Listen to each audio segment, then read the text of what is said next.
The Book of 1 Samuel.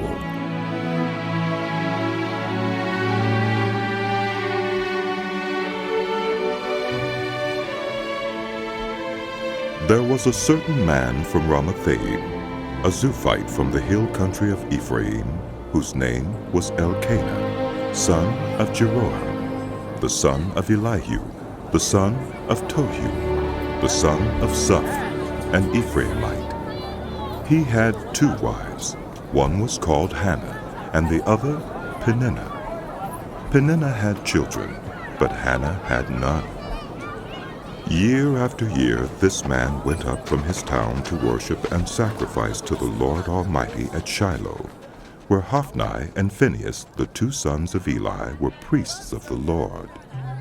Whenever the day came for Elkanah to sacrifice, he would give portions of the meat to his wife Peninnah and to all her sons and daughters. But to Hannah he gave a double portion because he loved her, and the Lord had closed her womb.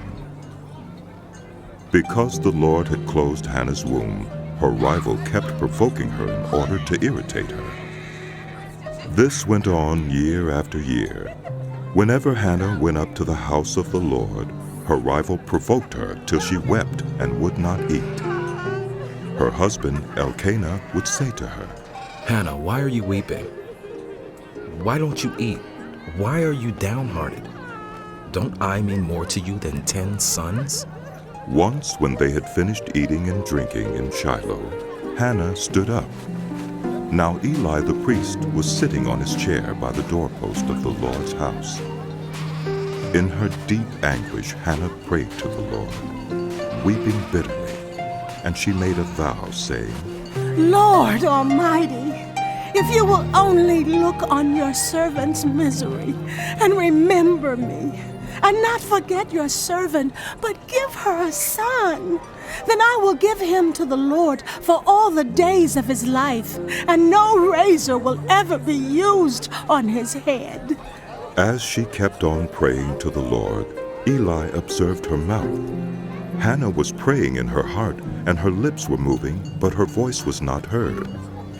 Eli thought she was drunk and said to her, "How long are you going to stay drunk? Put away your wine." "Not so, my Lord. Hannah replied. I'm a woman who is deeply troubled. I've not been drinking wine or beer. I was pouring out my soul to the Lord. Do not take your servant for a wicked woman. I have been praying here out of my great anguish and grief." Eli answered, "Go in peace, and may the God of Israel grant you what you have asked of him." She said. "May your servant find favor in your eyes." Then she went her way and ate something, and her face was no longer downcast. Early the next morning, they arose and worshipped before the Lord, and then went back to their home at Ramah. Elkanah made love to his wife Hannah, and the Lord remembered her. So, in the course of time, Hannah became pregnant and gave birth to a son. She named him Samuel, saying, "Because I asked the Lord for him." When Elkanah went up with all his family to offer the annual sacrifice to the Lord and to fulfill his vow, Hannah did not go. She said to her husband, "After the boy is weaned, I will take him and present him before the Lord, and he will live there always." Do what seems best to you. Her husband Elkanah told her. Stay here until you have weaned him. Only may the Lord make good his word. So the woman stayed at home and nursed her son until she had weaned him.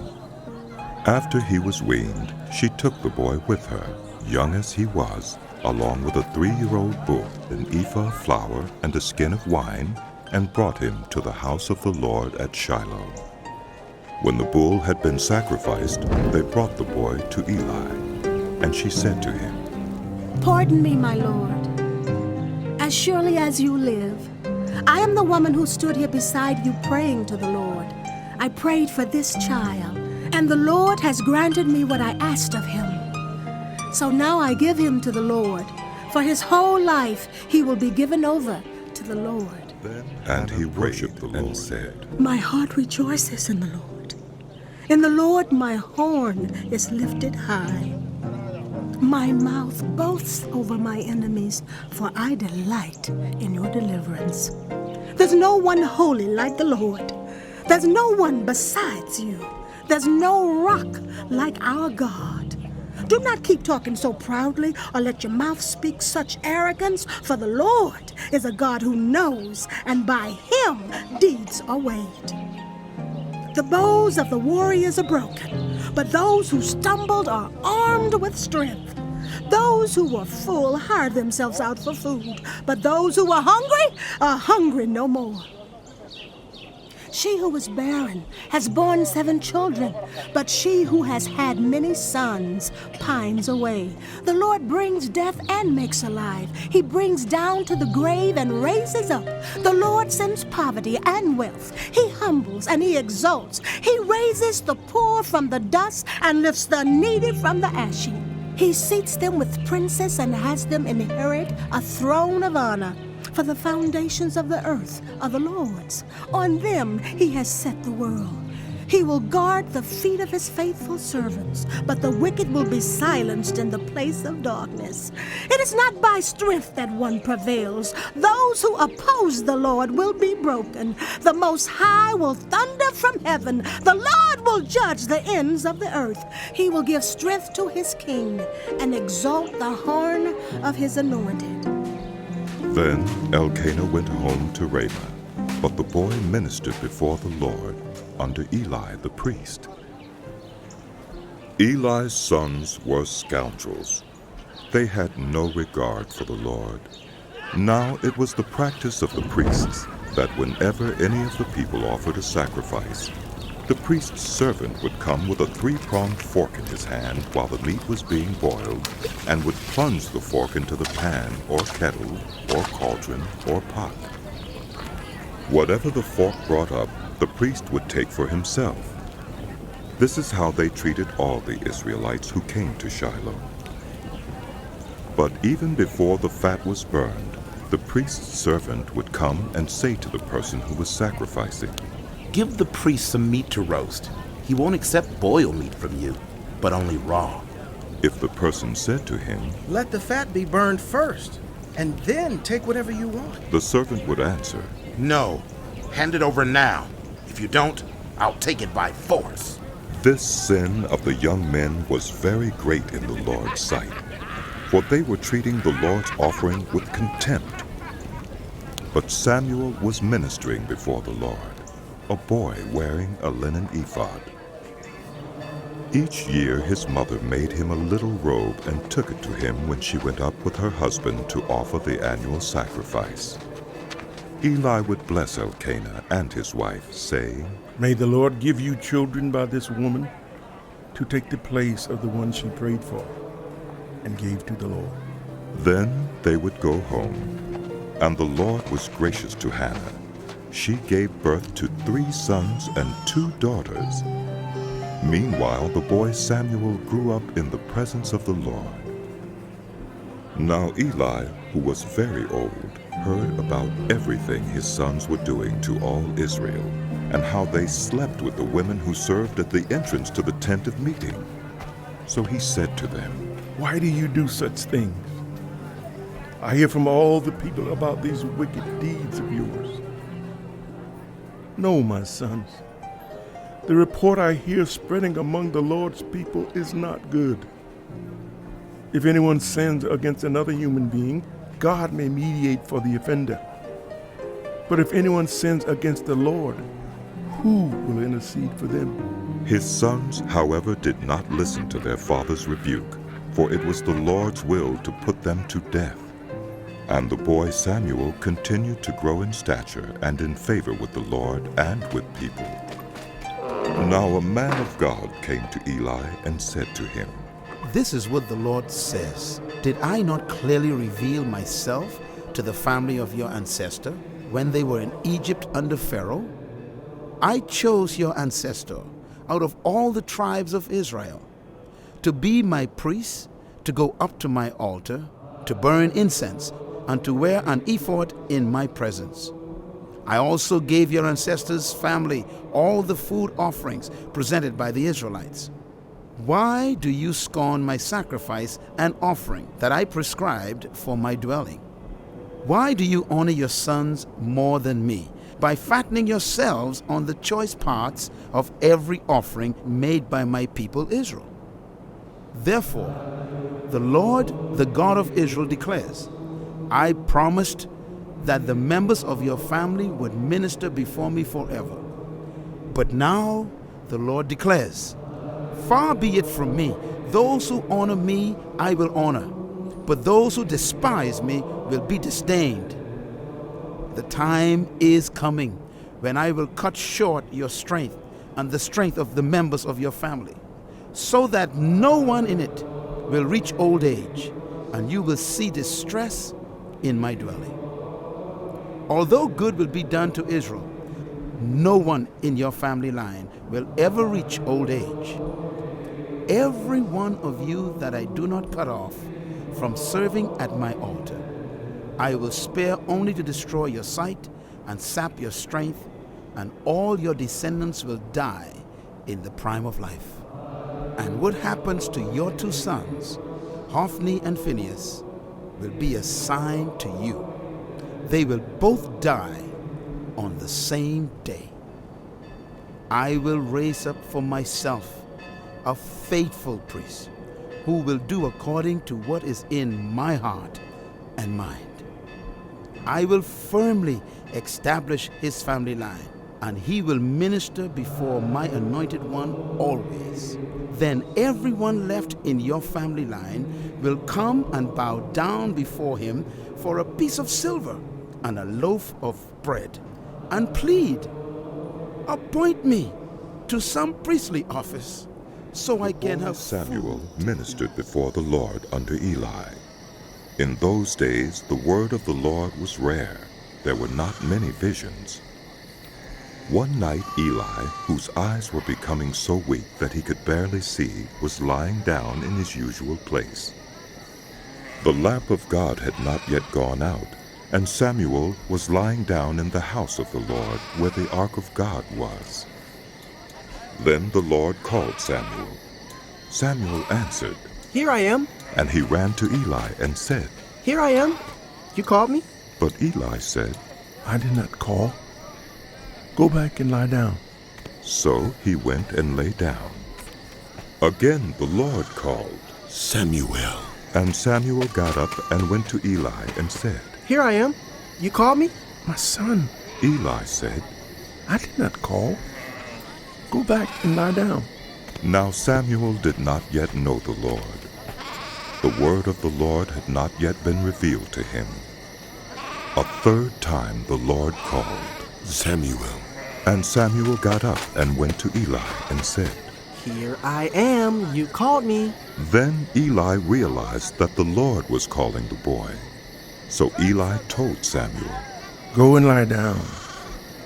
And if he calls you, say, Speak, Lord, for your servant is listening. So Samuel went and lay down in his place.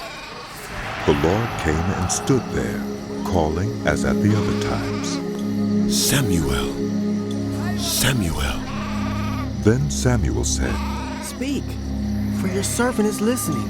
and the Lord said to Samuel, See, I am about to do something in Israel that will make the ears of everyone who hears about it tingle. At that time, I will carry out against Eli everything I spoke against his family, from beginning to end. For I told him that I would judge his family forever because of the sin he knew about. His sons blasphemed God, and he failed to restrain them. Therefore, I swore to the house of Eli, the guilt of Eli's house will never be atoned for by sacrifice or offering. Samuel lay down until morning, and then opened the doors of the house of the Lord. He was afraid to tell Eli the vision, but Eli called him and said, Samuel, my son, Samuel answered. Here I am. what was it he said to you? Eli asked, Do not hide it from me. May God deal with you, be it ever so severely. if you hide from me anything he told you. So Samuel told him everything, hiding nothing from him. Then Eli said, He is the Lord. Let him do what is good in his eyes.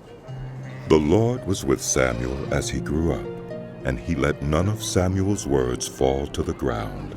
And all Israel, from Dan to Beersheba, recognized that Samuel was attested as a prophet of the Lord.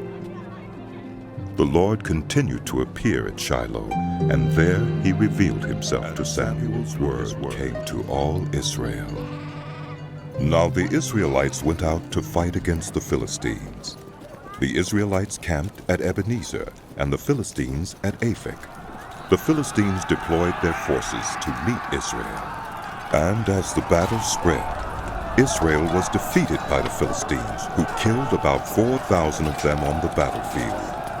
When the soldiers returned to camp, the elders of Israel asked, Why did the Lord bring defeat on us today before the Philistines? Let us bring the ark of the Lord's covenant from Shiloh, so that he may go with us and save us from the hand of our enemies. So the people sent men to Shiloh, and they brought back the ark of the covenant of the Lord Almighty, who is enthroned between the cherubim. And Eli's 2 sons, Hophni and Phinehas, were there with the ark of the covenant of God.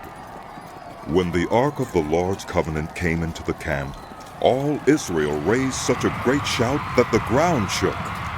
Hearing the uproar, the Philistines asked, What's all this shouting in the Hebrew camp? When they learned that the ark of the Lord had come into the camp, the Philistines were afraid. A god has come into the camp. They said, We're in trouble. Nothing like this has happened before. Woe to us! Who will deliver us from the hand of these mighty gods? They are the gods who struck the Egyptians with all kinds of plagues in the wilderness. Be strong, Philistines. Be men, or you'll be subject to the Hebrews as they have been to you. Be men and fight!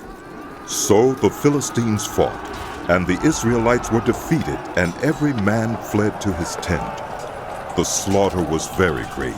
Israel lost 30,000 foot soldiers. The ark of God was captured, and Eli's 2 sons, Hophni and Phinehas, died. That same day, a Benjamite ran from the battle line and went to Shiloh with his clothes torn and dust on his head. When he arrived, there was Eli sitting on his chair by the side of the road watching, because his heart feared for the ark of God. When the man entered the town and told what had happened, the whole town sent up a cry. Eli heard the outcry and asked, What is the meaning of this uproar? The man hurried over to Eli, who was 98 years old and whose eyes had failed, so that he could not see.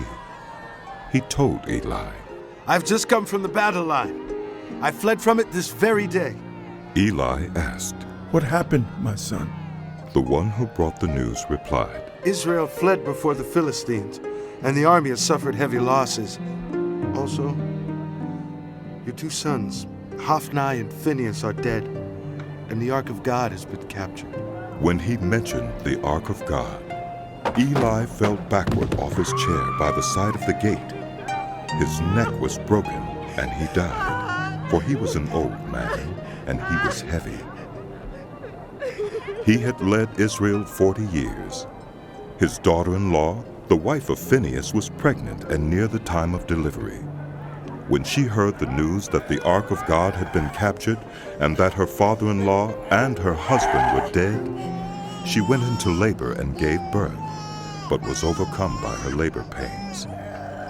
As she was dying, the women attending her said, Don't despair. You have given birth to a son. But she did not respond or pay any attention. She named the boy Ichabod, saying, The glory has departed from Israel. Because of the capture of the ark of God and the deaths of her father-in-law and her husband, she said, The glory has departed from Israel. For the ark of God had captured the ark of God, they took it from Ebenezer to Ashdod. Then they carried the ark into Dagon's temple and set it beside Dagon. When the people of Ashdod rose early the next day, there was Dagon fallen on his face on the ground before the ark of the Lord. They took Dagon and put him back in his place. But the following morning when they rose, there was Dagon fallen on his face on the ground before the ark of the Lord. His head and hands had been broken off and were lying on the threshold. Only his body remained. That is why to this day neither the priests of Dagon nor any others who enter Dagon's temple at Ashdod step on the threshold. The Lord's hand was heavy on the people of Ashdod and its vicinity. He brought devastation on them and afflicted them with tumors. When the people of Ashdod saw what was happening, they said, The ark of the God of Israel must not stay here with us, because his hand is heavy on us and on Dagon, our God.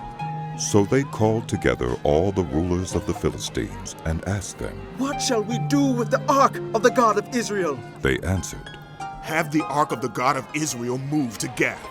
So they moved the ark of the God of Israel. But after they had moved it, the Lord's hand was against that city, throwing it into a great panic. He afflicted the people of the city, both young and old, with an outbreak of tumors. So they sent the ark of God to Ekron. As the ark of God was entering Ekron, the people of Ekron cried out, They have brought the ark of the God of Israel around to us to kill us and our people. So they called together all the rulers of the Philistines and said, Send the ark of the God of Israel away. Let it go back to its own place, or it will kill us and our people. For death had filled the city with panic. God's hand was very heavy on it. Those who did not die were afflicted with tumors, and the outcry of the city went up. The Lord had been in Philistine territory 7 months. The Philistines called for the priests and the diviners and said, What shall we do with the ark of the Lord? Tell us how we should send it back to its place. They answered, If you return the ark of the God of Israel, do not send it back to him without a gift. By all means, send a guilt offering to him. Then you will be healed, and you will know why his hand has not been lifted from you. The Philistines asked, What guilt offering should we send to him? They replied, 5 gold tumors and 5 gold rats, according to the number of the Philistine rulers, because the same plague has struck both you and your rulers. Make models of the tumors and of the rats that are destroying the country, and give glory to Israel's God. Perhaps he will lift his hand from you and your gods and your land. Why do you harden your hearts as the Egyptians and Pharaoh did? When Israel's God dealt harshly with them, did they not send the Israelites out so they could go on their way? Now then, get a new cart ready, with 2 cows that have calved that have never been yoked. Hitch the cows to the cart, but take their calves away and pin them up. Take the ark of the Lord and put it on the cart, and in the chest beside it put the gold objects you are sending back to him as a guilt offering. Send it on its way, but keep watching it. If it goes up to its own territory, toward Beth Shemesh, then the Lord has brought this great disaster on us. But if it does not, then we will know that it was not his hand that struck us, but that it happened to us by chance. So they did this. They took 2 such cows and hitched them to the cart and pinned up their calves. They placed the ark of the Lord on the cart, and along with it the chest containing the gold rats and the models of the tumors. Then the cows went straight up toward Beth Shemesh, keeping on the road and lowing all the way. They did not turn to the right or to the left. The rulers of the Philistines followed them as far as the border of Beth Shemesh. Now the people of Beth Shemesh were harvesting their wheat in the valley, and when they looked up and saw the ark, they rejoiced at the sight. The cart came to the field of Joshua of Beth Shemesh, and there it stopped beside a large rock. The people chopped up the wood of the cart and sacrificed the cows as a burnt offering to the Lord. The Levites took down the ark of the Lord, together with the chest containing the gold objects, and placed them on the large rock. On that day the people of Beth Shemesh offered burnt offerings and made sacrifices to the Lord. The 5 rulers of the Philistines saw all this, and then returned that same day to Ekron. These are the gold tumors the Philistines sent as a guilt offering to the Lord, one each for Ashdod, Gaza, Ashkelon, Gath, and Ekron. And the number of the gold rats was according to the number of Philistine towns belonging to the 5 rulers, the fortified towns with their country villages.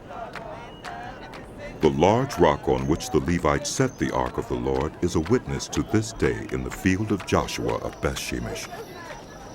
But God struck down some of the inhabitants of Bethshemesh, putting 70 of them to death because they looked into the ark of the Lord. The people mourned because of the heavy blow the Lord had dealt them, and the people of Bethshemesh asked, Who can stand in the presence of the Lord, this holy God? To whom will the ark go up from here? Then they sent messengers to the people of Kiriath-Jearim, saying, The Philistines have returned the ark of the Lord. So the men of Come down and take it up to Kiriath-Jearim came and took up the ark of the Lord. They brought it to Abinadab's house on the hill and consecrated Eleazar his son to guard the ark of the Lord. The ark remained at Kiriath-Jearim a long time, 20 years in all. Then all the people of Israel turned back to the Lord. So Samuel said to the whole house of Israel, If you are returning to the Lord with all your hearts, then rid yourselves of the foreign gods and the Ashtoreths, and commit yourselves to the Lord and serve him only. And he will deliver you out of the hand of the Philistines.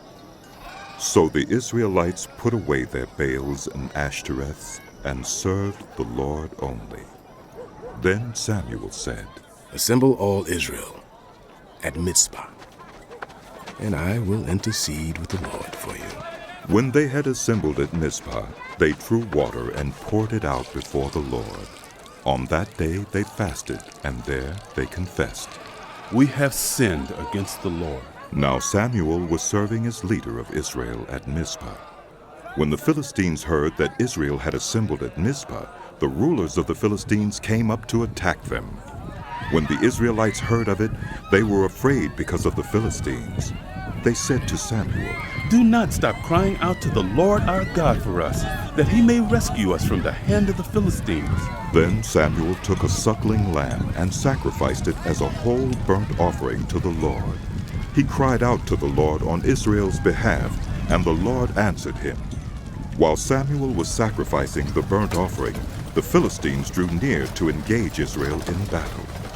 But that day the Lord thundered with loud thunder against the Philistines, and threw them into such a panic that they were routed before the Israelites.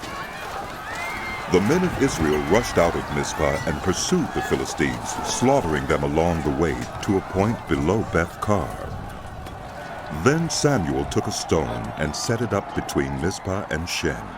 He named it Ebenezer, saying, Thus far the Lord has helped us. So the Philistines were subdued, and they stopped invading Israel's territory. Throughout Samuel's lifetime, the hand of the Lord was against the Philistines. The towns from Ekron to Gath that the Philistines had captured from Israel were restored, and Israel delivered the neighboring territory from the hands of the Philistines. And there was peace between Israel and the Amorites. Samuel continued as Israel's leader all the days of his life. From year to year he went on a circuit from Bethel to Gilgal to Mizpah, judging Israel in all those places. But he always went back to Ramah, where his home was, and there he also held court for Israel. And he built an altar there to the Lord. He appointed his sons as Israel's leaders. The name of his firstborn was Joel, and the name of his second was Abijah, and they served at Beersheba. But his sons did not follow his ways. They turned aside after dishonest gain and accepted bribes and perverted justice. So all the elders of Israel gathered together and came to Samuel at Ramah. They said to him, You are old, and your sons do not follow your ways. Now appoint a king to lead us, such as all the other nations have. But when they said, Give us a king to lead us, this displeased Samuel. So he prayed to the Lord, and the Lord told him, Listen, to all that the people are saying to you. It is not you they have rejected, but they have rejected me as their king, as they have done from the day I brought them up out of Egypt until this day, forsaking me and serving other gods. So they are doing to you. Now, listen to them, but warn them solemnly, and let them know what the king who will reign over them will claim as his rights. Samuel told all the words of the Lord to the people who were asking him for a king. He said, This is what the king who will reign over you will claim as his rights. He will take your sons and make them serve with his chariots and horses, and they will run in front of his chariots. Some he will assign to be commanders of thousands and commanders of 50s, and others to plow his ground and reap his harvest, and still others to make weapons of war and equipment for his chariots.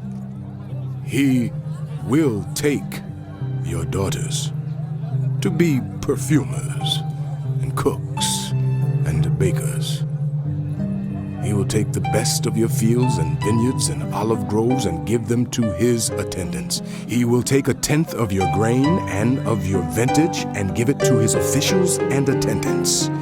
Your male and female servants and the best of your cattle and donkeys he will take for his own use. He will take 1/10 of your flocks, and you yourselves will become his slaves. When that day comes, you will cry out for relief from the king you have chosen. But the Lord will not answer you in that day. But the people refused to listen to Samuel. No, they said, we want a king over us. Then we will be like all the other nations, with a king to lead us and to go out before us and fight our battles. When Samuel heard all that the people said, he repeated it before the Lord. The Lord answered, Listen to them and give them a king. Then Samuel said to the Israelites, Everyone, go back to your a own man town. of standing, whose name was Kish, son of Abiel, the son of Zerah, the son of Bicharath, the son of Aphiah of Benjamin. Kish had a son named Saul, as handsome a young man as could be found anywhere in Israel, and he was a head taller than anyone else. Now the donkeys belonging to Saul's father Kish were lost, and Kish said to his son Saul, Take one of the servants with you and go and look for the donkeys. So he passed through the hill country of Ephraim and through the area around Shalisha, but they did not find them. They went on into the district of Shaalim, but the donkeys were not there. Then he passed through the territory of Benjamin, but they did not find them. When they reached the district of Zuph, Saul said to the servant who was with him, Come, let's go back, or my father will stop thinking about the donkeys and start worrying about us. But the servant replied, Look, in this town there is a man of God. He is highly respected, and everything he says comes true. Let's go there now. Perhaps he will tell us what way to take. Saul said to his servant, If we go, what can we give the man? The food in our sacks is gone. We have no gift to take to the man of God. What do we have? The servant answered him again. Look, he said, I have 1/4 shekel of silver. I will give it to the man of God so that he will tell us what way to take. Formerly in Israel, if people went to inquire of God, they would say, Come, let us go to the seer, because the prophet of today used to be called a seer. Good, Saul said to his servant. Come, let's go. So they set out for the town where the man of God was. As they were going up the hill to the town, they met some young women coming out to draw water, and they asked them, Is the seer here? He is. They answered, He's ahead of you. Hurry now. He has just come to our town today, for the people have a sacrifice at the high place. As soon as you enter the town, you will find him before he goes up to the high place to eat. The people will not begin eating until he comes, because he must bless the sacrifice. Afterward, those who are invited will eat. Go up now. You should find him about this time. They went up to the town, and as they were entering it, there was Samuel coming toward them on his way up to the high place. Now the day before Saul came, the Lord had revealed this to Samuel. About this time tomorrow, I will send you a man from the land of Benjamin. Anoint him ruler over my people Israel. He will deliver them from the hand of the Philistines. I have looked on my people, for their cry has reached me. When Samuel caught sight of Saul, the Lord said to him, This is the man I spoke to you about. He will govern my people. Saul approached Samuel in the gateway and asked, Would you please tell me where the seer's house is? I am the seer. Samuel replied, Go up ahead of me to the high place, for the day you are to eat with me. And in the morning, I will send you on your way and will tell you all that is in your heart. As for the donkeys you lost 3 days ago, do not worry about them. They have been found. And to whom is all the desire of Israel turned, if not to you and your whole family line? Saul answered, But am I not a Benjamite, from the smallest tribe of Israel? And is not my clan the least of all the clans of the tribe of Benjamin? Why do you say such a thing to me? Then Samuel brought Saul and his servant into the hall and seated them at the head of those who were invited, about 30 in number. Samuel said to the cook, Bring the piece of meat I gave you, the one I told you to lay aside. So the cook took up the thigh with what was on it and set it in front of Saul. Samuel said, Here is what has been kept for you. Eat, because it was set aside for you for this occasion, from the time I said, I have invited guests. And Saul dined with Samuel that day. After they came down from the high place to the town, Samuel talked with Saul on the roof of his house. They rose about daybreak, and Samuel called to Saul on the roof, Get ready, and I will send you on your way. When Saul got ready, he and Samuel went outside together. As they were going down to the edge of the town, Samuel said to Saul, Tell the servant to go on ahead of us. And the servant did so. But you, stay here for a while, so that I may give you a message from God. Then Samuel took a bottle of olive oil and poured it on Saul's head and kissed him, saying, Has not the Lord anointed you ruler over his inheritance? When you leave me today, you will meet 2 men near Rachel's tomb at Zelzah, on the border of Benjamin. They will say to you, The donkeys you set out to look for have been found, and now your father has stopped thinking about them and is worried about you. He is asking, What shall I do about my son? Then you will go on from there until you reach the great tree of Tabor. 3 men going up to God at Bethel will meet you there. One will be carrying 3 young goats, another 3 loaves of bread, and another a skin of wine. They will greet you and offer you 2 loaves of bread, which you will accept from them. After that, you will go to Gibeah of God, where there's a Philistine outpost. As you approach the town, you will meet a procession of prophets coming down from the high place with lyres, timbrels, pipes, and harps being played before them, and they will be prophesying. The Spirit of the Lord will come on you in power, and you will prophesy with them, and you will be changed into a different person. Once these signs are fulfilled, do whatever your hand finds to do, for God is with you. Go down ahead of me to Gilgal. I will surely come down to you to sacrifice burnt offerings and fellowship offerings. But you must wait 7 days until I come to you and tell you what you are to do. As Saul turned to leave Samuel, God changed Saul's heart, and all these signs were fulfilled that day. When he and his servant arrived at Gibeah, a procession of prophets met him. The Spirit of God came on him in power, and he joined in their prophesying. When all those who had formerly known him saw him prophesying with the prophets, they asked each other, What is this that has happened to the son of Kish? Is Saul also among the prophets? A man who lived there answered, And who is their father? So it became a saying, Is Saul also among the prophets? After Saul stopped prophesying, he went to the high place. Now Saul's uncle asked him and his servant, "Where have you been?" "Looking for the donkeys," he said. "But when we saw they were not to be found, we went to Samuel." Saul's uncle said, "Tell me what Samuel said to you." Saul replied, "He assured us that the donkeys had been found."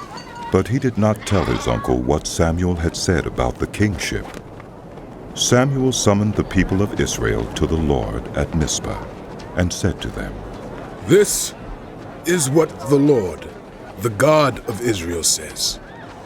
I brought Israel up out of Egypt, and I delivered you from the power of Egypt and all the kingdoms that oppressed you.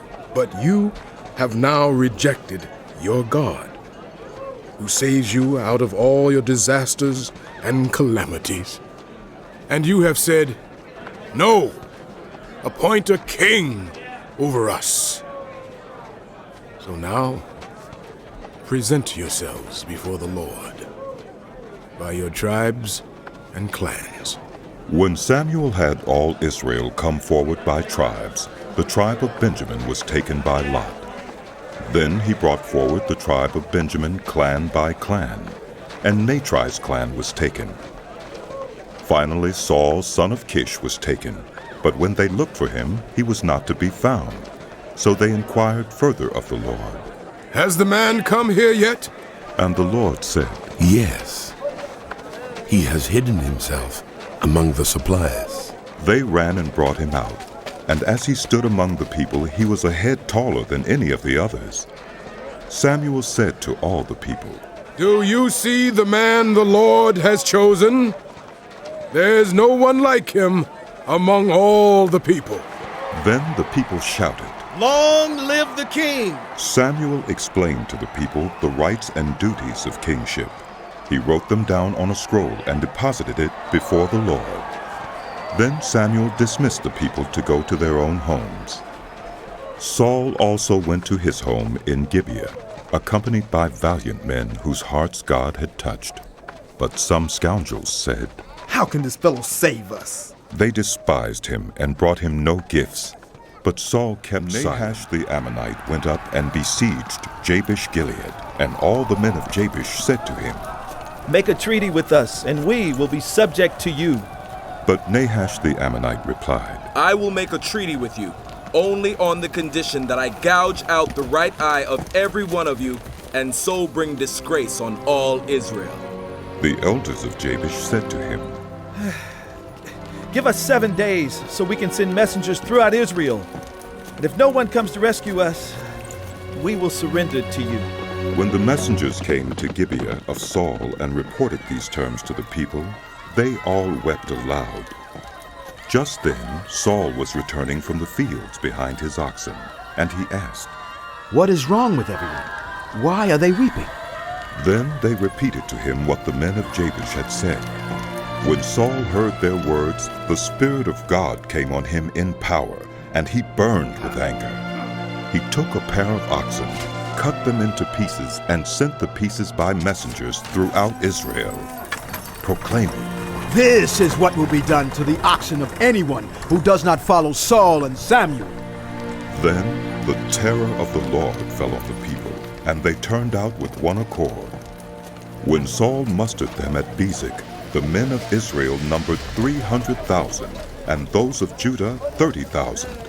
They told the messengers who had come, "Say to the men of Jabesh Gilead, by the time the sun is hot tomorrow, you will be rescued." When the messengers went and reported this to the men of Jabesh, they were elated. They said to the Ammonites, "Tomorrow we will surrender to you, and you can do to us whatever you like." The next day, Saul separated his men into 3 divisions. During the last watch of the night, they broke into the camp of the Ammonites and slaughtered them until the heat of the day. Those who survived were scattered, so that no 2 of them were left together. The people then said to Samuel, "Who was it that asked, 'Shall Saul reign over us?' Turn these men over to us so that we may put them to death." But Saul said, "No one will be put to death today, for this day the Lord has rescued Israel." Then Samuel said to the people, Come, let us go to Gilgal and there renew the kingship. So all the people went to Gilgal and made Saul king in the presence of the Lord. There they sacrificed fellowship offerings before the Lord, and Saul and all the Israelites held a great to all Israel. I have listened to everything you said to me and have set a king over you. Now you have a king as your leader. As for me, I am old and gray, and my sons are here with you. I have been your leader from my youth until this day. Here I stand. Testify against me in the presence of the Lord and his anointed. Whose ox have I taken? Whose donkey have I taken? Whom have I cheated?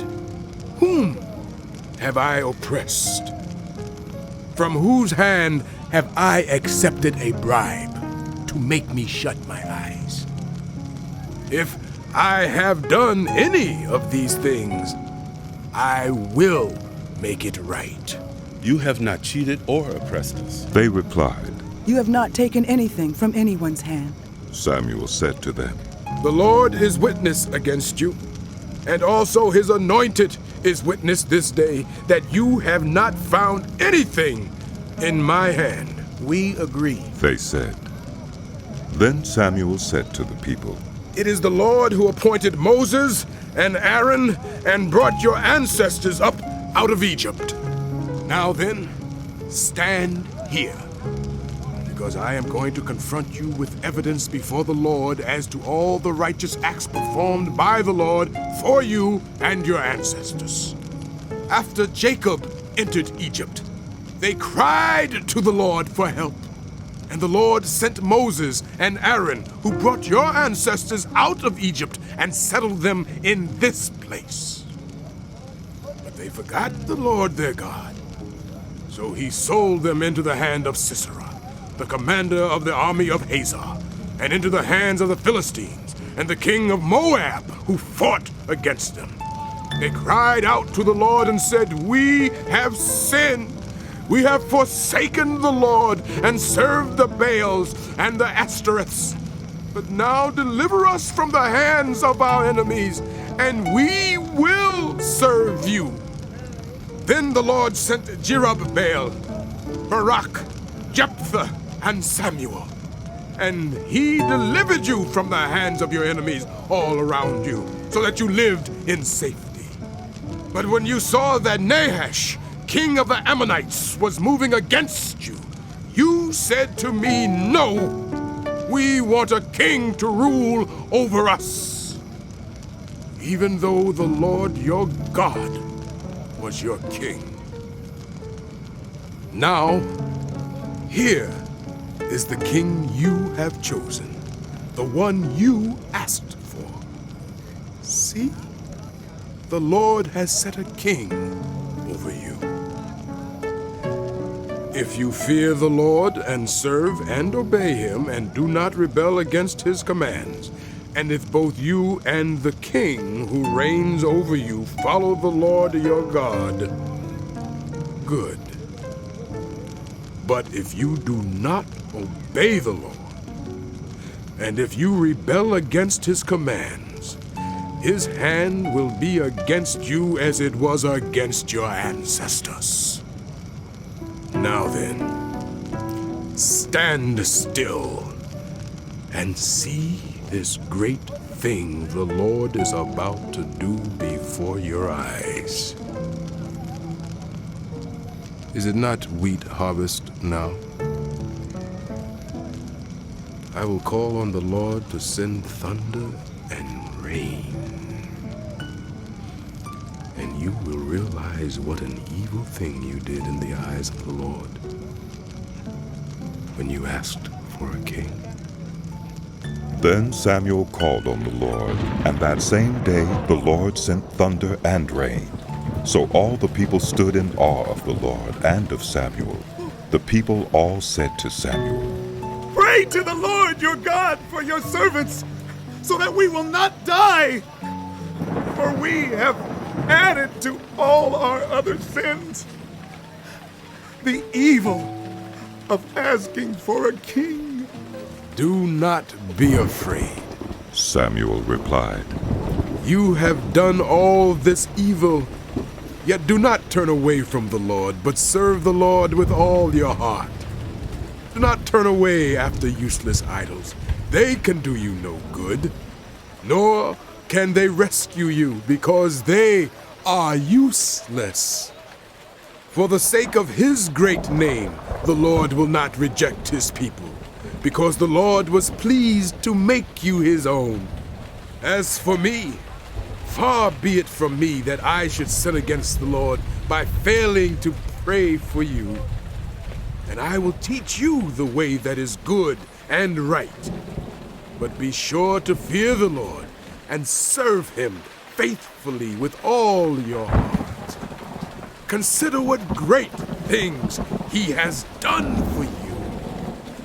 Yet, if you persist in doing evil, both you and your king will perish. Saul was 30 years old when he became king, and he reigned over Israel 42 years.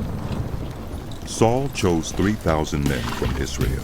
2,000 were with him at Michmash and in the hill country of Bethel, and 1,000 were with Jonathan at Gibeah in Benjamin. The rest he sent back to their homes. Jonathan attacked the Philistine outpost at Geba, and the Philistines heard about it. Then Saul had the trumpet blown throughout the land and said, "Let the Hebrews hear!" So all Israel heard the news. Saul has attacked the Philistine outpost. And now Israel has become obnoxious to the Philistines. And the people were summoned to join Saul at Gilgal. The Philistines assembled to fight Israel with 3,000 chariots, 6,000 charioteers, and soldiers as numerous as the sand on the seashore. They went up and camped at Michmash, east of Bethaven.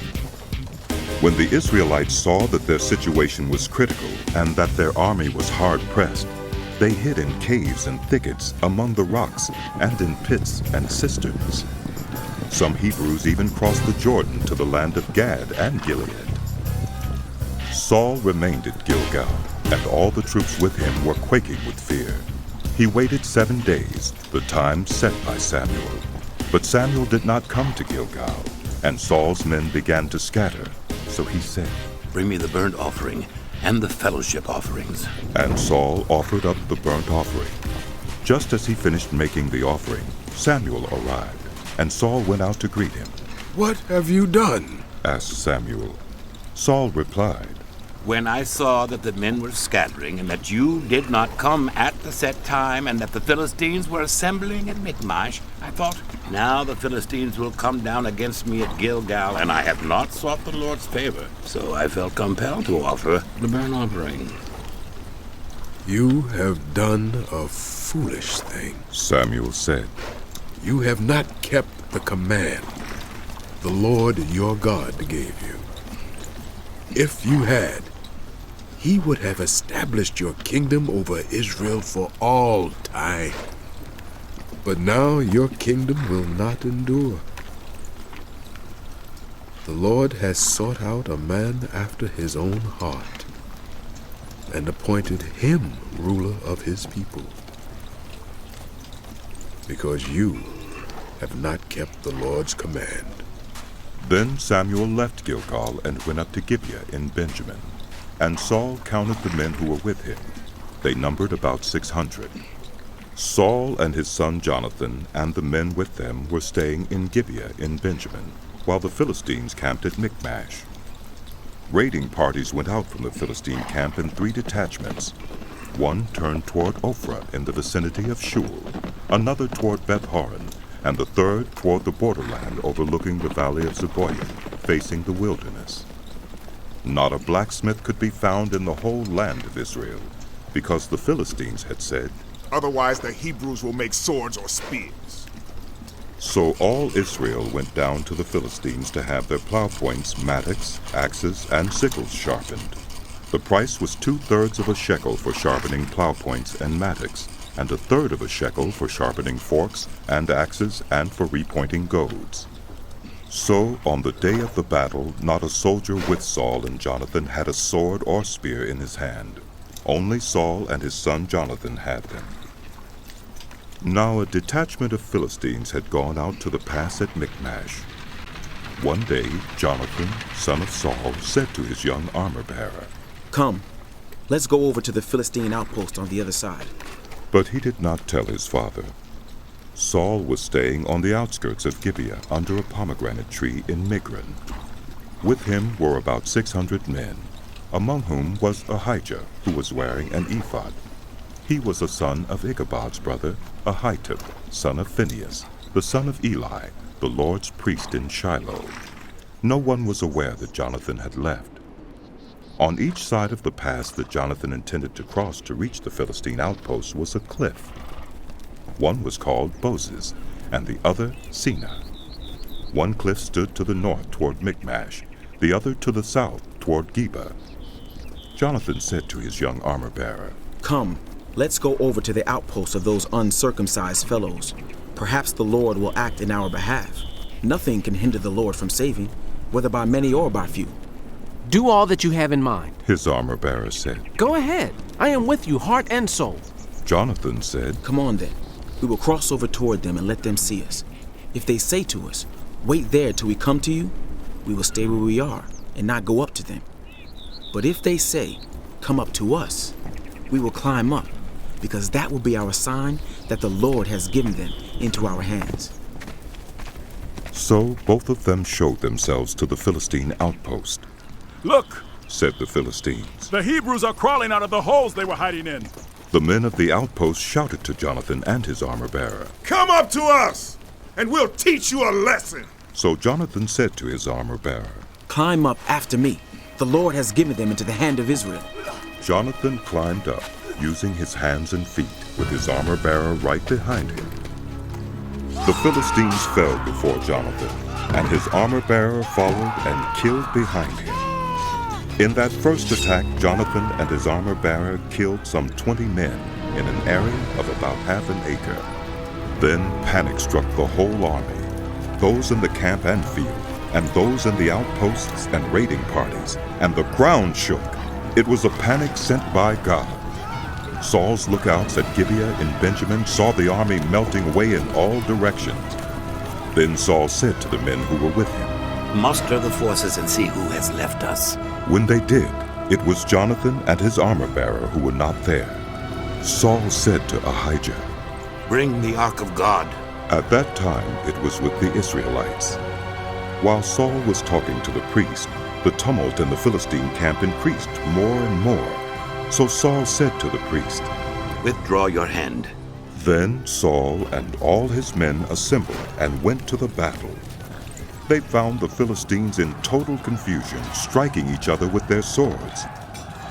Those Hebrews who had previously been with the Philistines and had gone up with them to their camp went over to the Israelites who were with Saul and Jonathan.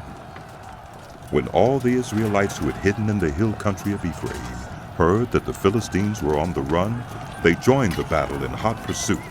So on that day, the Lord saved Israel, and the battle moved on beyond Beth-aven.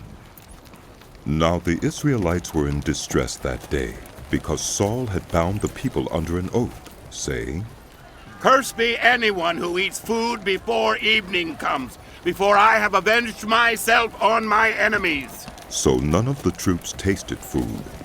The entire army entered the woods, and there was honey on the ground. When they went into the woods, they saw the honey oozing out, yet no one put his hand to his mouth, because they feared the oath. But Jonathan had not heard that his father had bound the people with the oath, so he reached out the end of the staff that was in his hand and dipped it into the honeycomb. He raised his hand to his mouth, and his eyes brightened. Then one of the soldiers told him, "Your father bound the army under a strict oath, saying, 'Cursed be anyone who eats food today.' That is why the men are faint." Jonathan said, "My father has made trouble for the country. See how my eyes brightened when I tasted a little of his honey?" How much better it would have been if the men had eaten today some of the plunder they took from their enemies. Would not the slaughter of the Philistines have been even greater? That day, after the Israelites had struck down the Philistines from Michmash to Ajalon, they were exhausted. They pounced on the plunder, and taking sheep, cattle, and calves, they butchered them on the ground and ate them, together with the blood. Then someone said to Saul, "Look, the men are sinning against the Lord by eating meat that has blood in it." You have broken faith. He said. Roll a large stone over here at once. Then he said, Go out among the men and tell them, each of you bring me your cattle and sheep, and slaughter them here and eat them. Do not sin against the Lord by eating meat with blood still in it. So everyone brought his ox that night and slaughtered it there. Then Saul built an altar to the Lord. It was the first time he had done this. Saul said, Let us go down and pursue the Philistines by night and plunder them till dawn, and let us not leave one of them alive. Do whatever seems best to you. They replied. But the priest said, Let us inquire of God here. So Saul asked God, Shall I go down and pursue the Philistines? Will you give them into Israel's hand? But God did not answer him that day. Saul therefore said, Come here, all you who are leaders of the army, and let us find out what sin has been committed today. As surely as the Lord who rescues Israel lives, even if it lies with my son Jonathan, he must die. But not one of them said a word. Saul then said to all the Israelites, You stand over there. I and Jonathan my son will stand over here. Do what seems best to you. They replied. Then Saul prayed to the Lord, the God of Israel. Why have you not answered your servant today? If the fault is in me or my son Jonathan, respond with Urim. But if the men of Israel are at fault, respond with Thummim. Jonathan and Saul were taken by lot, and the men were cleared. Saul said, Cast the lot between me and Jonathan my son. And Jonathan was taken. Then Saul said to Jonathan, Tell me what you have done. So Jonathan told him, I tasted a little honey with the end of my staff, and now I must die. Saul said, May God deal with me, be it ever so severely, if you do not die, Jonathan. But the men said to Saul, Should Jonathan die? He who has brought about this great deliverance in Israel? Never. As surely as the Lord lives, not a hair of his head will fall to the ground, for he did this today with God's help. So the men rescued Jonathan, and he was not put to death. Then Saul stopped pursuing the Philistines, and they withdrew to their own land. After Saul had assumed rule over Israel, he fought against their enemies on every side: Moab, the Ammonites, Edom, the kings of Zobah, and the Philistines. Wherever he turned, he inflicted punishment on them. He fought valiantly and defeated the Amalekites, delivering Israel from the hands of those who had plundered them. Saul's sons were Jonathan, Ishvi, and Malchishua. The name of his older daughter was Merab, and that of the younger was Michal. His wife's name was Ahinoam, daughter of Ahimaaz. The name of the commander of Saul's army was Abner, son of Ner, and Ner was Saul's uncle. Saul's father Kish and Abner's father Ner were sons of Abiel. All the days of Saul there was bitter war with the Philistines, and whenever Saul saw a mighty or brave man, he took him into his service. The book of 1 Samuel continued.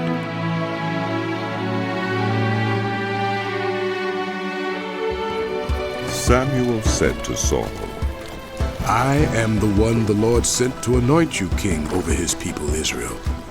So listen now to the message from the Lord. This is what the Lord Almighty says. I will punish the Amalekites for what they did to Israel when they waylaid them as they came up from Egypt. Now, go attack the Amalekites and totally destroy all that belongs to them. Do not spare them. Put to death men and women, children and infants, cattle and sheep, camels and donkeys. So Saul summoned the men and mustered them at Tulaim, 200,000 foot soldiers and 10,000 from Judah. Saul went to the city of Amalek and set an ambush in the ravine. Then he said to the Kenites, Go away, leave the Amalekites so that I do not destroy you along with them, for you showed kindness to all the Israelites when they came up out of Egypt. So the Kenites moved away from the Amalekites.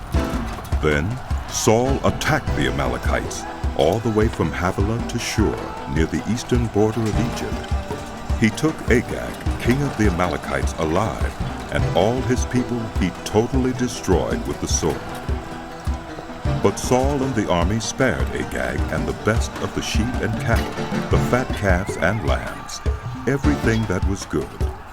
These they were unwilling to destroy completely, but everything that was despised and weak they totally destroyed. Then the word of the Lord came to Samuel. I regret that I have made Saul king, because he has turned away from me and has not carried out my instructions. Samuel was angry, and he cried out to the Lord all that night. Early in the morning Samuel got up and went to meet Saul, but he was told, Saul has gone to Carmel. There he has set up a monument in his own honor, and has turned and gone on down to Gilgal. When Samuel reached him, Saul said, The Lord bless you. I have carried out the Lord's instructions. But Samuel said, What then is this bleating of sheep in my ears? What is this lowing of cattle that I hear? Saul answered, The soldiers brought them from the Amalekites. They spared the best of the sheep and cattle to sacrifice to the Lord your God, but we totally destroyed the rest. Enough! Samuel said to Saul, Let me tell you what the Lord said to me last night. Tell me. Saul replied. Samuel said, Although you were once small in your own eyes, did you not become the head of the tribes of Israel? The Lord anointed you king over Israel, and he sent you on a mission saying, Go and completely destroy those wicked people, the Amalekites. Make war on them until you have wiped them out. Why did you not obey the Lord? Why did you pounce on the plunder and do evil in the eyes of the Lord? But I did obey the Lord. Saul said, I went on the mission the Lord assigned me. I completely destroyed the Amalekites and brought back Agag, their king. The soldiers took sheep and cattle from the plunder, the best of what was devoted to God, in order to sacrifice them to the Lord your God at Gilgal. But Samuel replied, Does the Lord delight in burnt offerings and sacrifices as much as in obeying the Lord? To obey is better than sacrifice, and to heed is better than the fat of rams. For rebellion is like the sin of divination, and arrogance like the evil of idolatry. Because you have rejected the word of the Lord, he has rejected you as king. Then Saul said to Samuel, I have sinned. I violated the Lord's command and your instructions. I was afraid of the men, and so I gave in to them. Now I beg you, forgive my sin and come back with me so that I may worship the Lord. But Samuel said to him, I will not go back with you. You have rejected the word of the Lord, and the Lord has rejected you as king over Israel. As Samuel turned to leave, Saul caught hold of the hem of his robe, and it tore. Samuel said to him, The Lord has torn the kingdom of Israel from you today, and has given it to one of your neighbors, to one better than you. He who is the glory of Israel does not lie or change his mind, for he is not a human being that he should change his mind. Saul replied, I have sinned, but please honor me before the elders of my people and before Israel. Come back with me so that I may worship the Lord your God. So Samuel went back with Saul, and Saul worshipped the Lord. Then Samuel said, Bring me Agag, king of the Amalekites. Agag came to him in chains, and he thought, Surely the bitterness of death is past. But Samuel said, As your sword has made women childless, so will your mother be childless among women. And Samuel put Agag to death before the Lord at Gilgal. Then Samuel left for Ramah, but Saul went up to his home in Gibeah of Saul. Until the day Samuel died, he did not go to see Saul again, though Samuel mourned for him. And the Lord regretted that he had made Saul king over Israel. How long will you mourn for Saul, since I have rejected him as king over Israel? Fill your horn with oil, and be on your way. I am sending you to Jesse of Bethlehem. I have chosen one of his sons to be king. But Samuel said, How can I go? If Saul hears about it, he will kill me. The Lord said, Take a heifer with you, and say, I have come to sacrifice to the Lord. Invite Jesse to the sacrifice, and I will show you what to do. You are to anoint for me the one I indicate. Samuel did what the Lord said. When he arrived at Bethlehem, the elders of the town trembled when they met him. They asked, Do you come in peace? Samuel replied, Yes, in peace. I have come to sacrifice to the Lord. Consecrate yourselves and come to the sacrifice with me. Then he consecrated Jesse and his sons and invited them to the sacrifice. When they arrived, Samuel saw Eliab and thought, Surely the Lord's anointed stands here before the Lord. But the Lord said to Samuel, Do not consider his appearance or his height, for I have rejected him. The Lord does not look at the things human beings look at. People look at the outward appearance, but the Lord looks at the heart. Then Jesse called Abinadab and had him pass in front of Samuel. But Samuel said, The Lord has not chosen this one either. Jesse then had Shammah pass by. But Samuel said, Nor has the Lord chosen this one.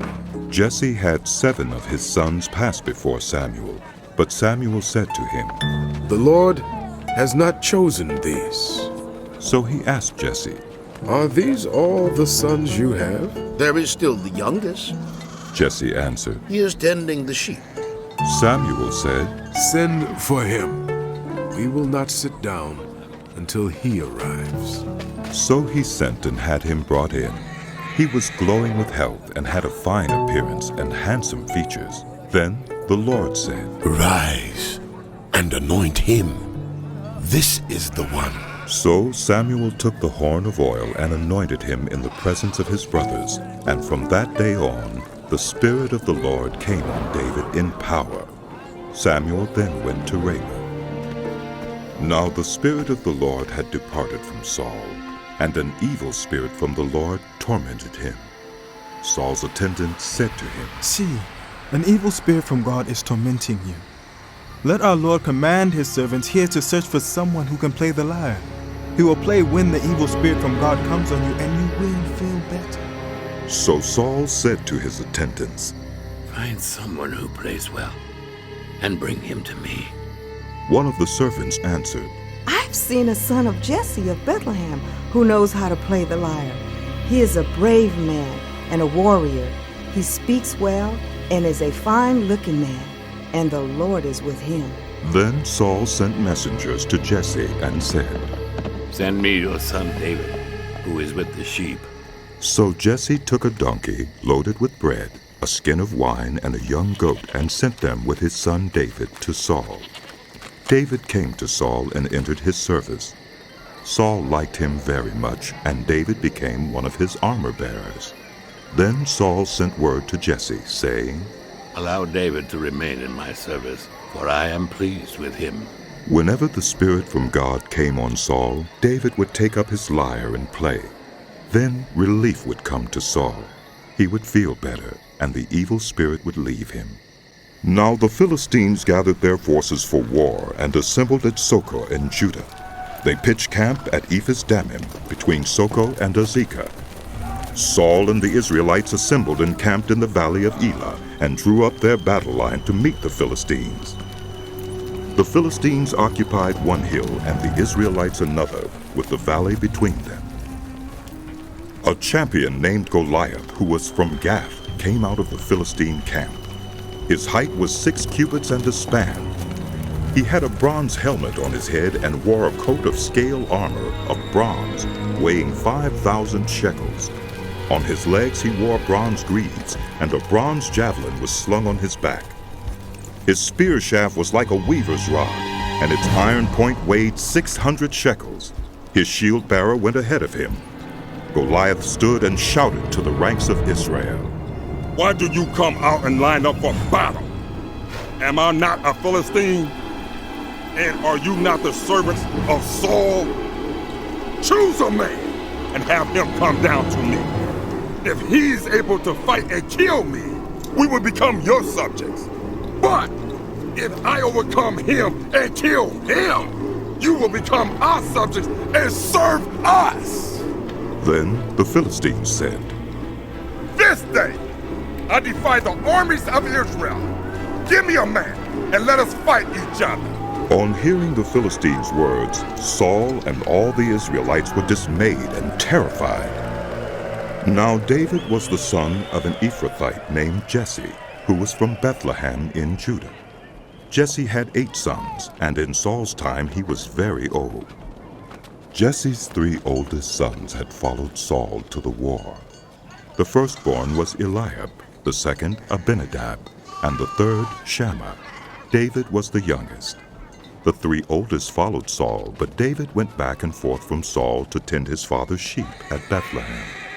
For 40 days the Philistine came forward every morning and evening and took his stand. Now Jesse said to his son David, "Take this ephah of roasted grain and these 10 loaves of bread for your brothers, and hurry to their camp. Take along these 10 cheeses to the commander of their unit. See how your brothers are, and bring back some assurance from them. They are with Saul and all the men of Israel in the valley of Elah, fighting against the Philistines." Early in the morning, David left the flock in the care of a shepherd, loaded up, and set out as Jesse had directed. He reached the camp as the army was going out to its battle positions, shouting the war cry.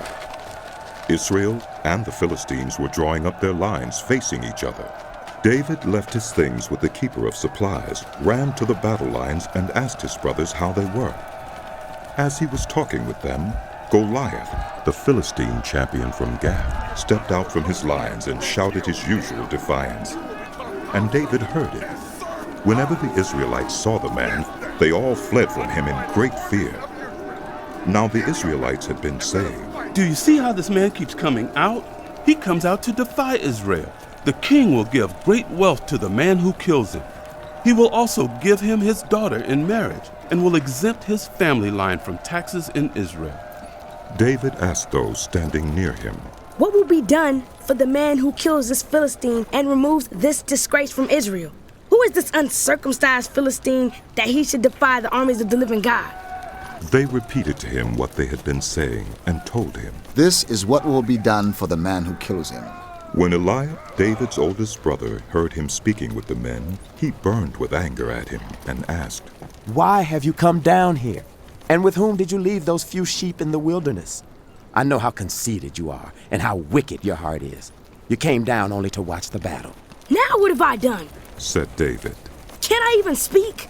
He then turned away to someone else and brought up the same matter, and the men answered him as before. What David said was overheard and reported to Saul, and Saul sent for him. David said to Saul, "Let no one lose heart on account of this Philistine. Your servant will go and fight him." Saul replied, "You are not able to go out against this Philistine and fight him. You are little more than a boy, and he has been a warrior from his youth."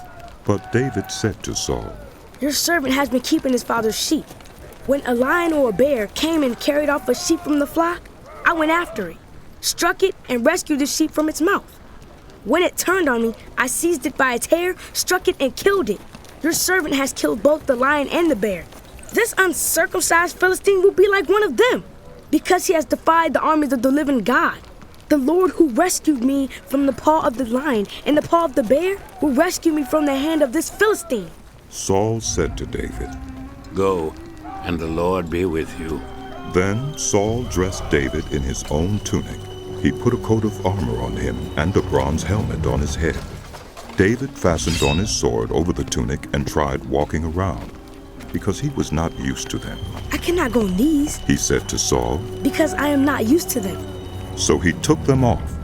Then he took his staff in his hand, chose 5 smooth stones from the stream, put them in the pouch of his shepherd's bag, and with his sling in his hand, approached the Philistine. Meanwhile, the Philistine, with his shield-bearer in front of him, kept coming closer to David. He looked David over and saw that he was little more than a boy, glowing with health and handsome, and he despised him.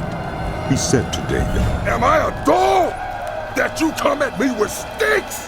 And the Philistine cursed David by his gods. Come here, he said, and I'll give your flesh to the birds and the wild animals. Ah!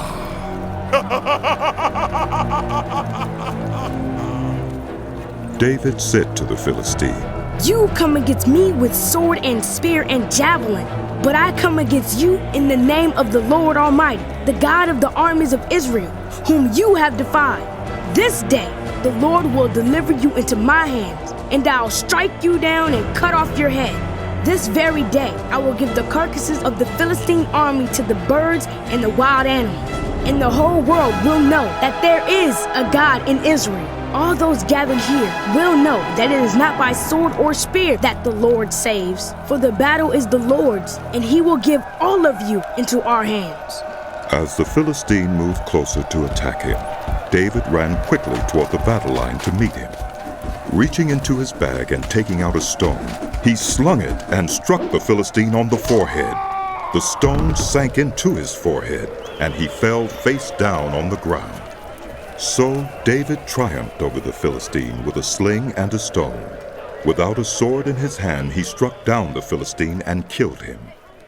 David ran and stood over him. He took hold of the Philistine's sword and drew it from the sheath. After he killed him, he cut off his head with the sword. When the Philistines saw that their hero was dead, they turned and ran. Then the men of Israel and Judah surged forward with a shout and pursued the Philistines to the entrance of Gath and to the gates of Ekron. Their dead were strewn along the She'uraim road to Gath and Ekron. When the Israelites returned from chasing the Philistines, they plundered their camp. David took the Philistines' head and brought it to Jerusalem. He put the Philistines' weapons in his own tent. As Saul watched David going out to meet the Philistine, he said to Abner, commander of the army, Abner, whose son is that young man? Abner replied, As surely as you live, your majesty, I don't know. The king said, Find out whose son this young man is. As soon as David returned from killing the Philistine, Abner took him and brought him before Saul, with David still holding the Philistine's head. Whose son are you, young man? Saul asked him. David said, I am the son of your After servant. David had Jesse finished of talking Bethlehem. with Saul, Jonathan became one in spirit with David, and he loved him as himself. From that day Saul kept David with him, and did not let him return home to his family. And Jonathan made a covenant with David because he loved him as himself. Jonathan took off the robe he was wearing and gave it to David, along with his tunic and even his sword, his bow, and his belt. Whatever mission Saul sent him on, David was so successful that Saul gave him a high rank in the army. This pleased all the troops and Saul's officers as well. When the men were returning home after David had killed the Philistine, the women came out from all the towns of Israel to meet King Saul with singing and dancing, with joyful songs and with timbrels and lyres. As they danced, they sang, Saul has slain his thousands, and David his tens of thousands. Saul was very angry. This refrain displeased him greatly. They have credited David with tens of thousands, he thought, but me with only thousands. What more can he get but the kingdom? And from that time on, Saul kept a close eye on David. The next day, an evil spirit from God came forcefully on Saul. He was prophesying in his house while David was playing the lyre, as he usually did. Saul had a spear in his hand, and he hurled it, saying to himself, "I'll pin David to the wall." But David eluded him twice. Saul was afraid of David because the Lord was with David, but had departed from Saul. So he sent David away from him and gave him command over 1,000 men, and David led the troops in their campaigns. In everything he did, he had great success because the Lord was with him. When Saul saw how successful he was afraid of him. But all Israel and Judah loved David because he led them in their campaigns. Saul said to David, "Here is my older daughter Merab. I will give her to you in marriage. Only serve me bravely and fight the battles of the Lord." For Saul said to himself, "I will not raise a hand against him. Let the Philistines do that." But David said to Saul, "Who am I and what is my family or my clan in Israel, that I should become the king's son-in-law?" So when the time came for Merab, Saul's daughter, to be given to David, she was given in marriage to Adriel of Meholah. Now Saul's daughter Michal was in love with David, and when they told Saul about it, he was pleased. "I will give her to him," he thought, "so that she may be a snare to him, and so that the hand of the Philistines may be against him." So Saul said to David, "Now you have a second opportunity to become my son-in-law." Then Saul ordered his attendants, "Speak to David privately and say, 'Look, the king likes you, and his attendants all love you. Now become his son-in-law.'" They repeated these words to David, but David said, "Do you think it is a small matter to become the king's son-in-law? I'm only a poor man and little known." When Saul's servants told him what David had said, Saul replied, "Say to David, the king wants no other price for the bride than 100 Philistine foreskins to take revenge on his enemies." Saul's plan was to have David fall by the hands of the Philistines. When the attendants told David these things, he was pleased to become the king's son-in-law. So before the allotted time elapsed, David took his men with him and went out and killed 200 Philistines and brought back their foreskins. They counted out the full number to the king so that David might become the king's son-in-law. Then Saul gave him his daughter Michal in marriage. When Saul realized that the Lord was with David and that his daughter Michal loved David, Saul became still more afraid of him, and he remained his enemy the rest of his days. The Philistine commanders continued to go out to battle, and as often as they did, David met with more success than the rest of Saul's officers and his son Jonathan and all the attendants to kill David. But Jonathan had taken a great liking to David and warned him, "My father Saul is looking for a chance to kill you. Be on your guard tomorrow morning. Go into hiding and stay there. I will go out and stand with my father in the field where you are. I'll speak to him about you and will tell you what I find out." Jonathan spoke well of David to Saul, his father, and said to him, "Let not the king do wrong to his servant David. He has not wronged you, and what he has done has benefited you greatly. He took his life in his hands when he killed the Philistine. The Lord won a great victory for all Israel, and you saw it and were glad. Why then would you do wrong to an innocent man like David by killing him for no reason?" Saul listened to Jonathan and took this oath, "As surely as the Lord lives, David will not be put to death." So Jonathan called David and told him the whole conversation. He brought him to Saul, and David was with Saul as before. Once more, war broke out, and David went out and fought the Philistines. He struck them with such force that they fled before him. But an evil spirit from the Lord came on Saul as he was sitting in his house with his spear in his hand. While David was playing the lyre, Saul tried to pin him to the wall with his spear, but David eluded him. As Saul drove the spear into the wall, that night David made good his escape. Saul sent men to David's house to watch it and to kill him in the morning. But Michal, David's wife, warned him. "If you don't run for your life tonight, tomorrow you'll be killed." So Michal let David down through a window, and he fled and escaped. Then Michal took an idol and laid it on the bed, covering it with a garment and putting some goat's hair at the head. When Saul sent the men to capture David, Michal said, He is ill.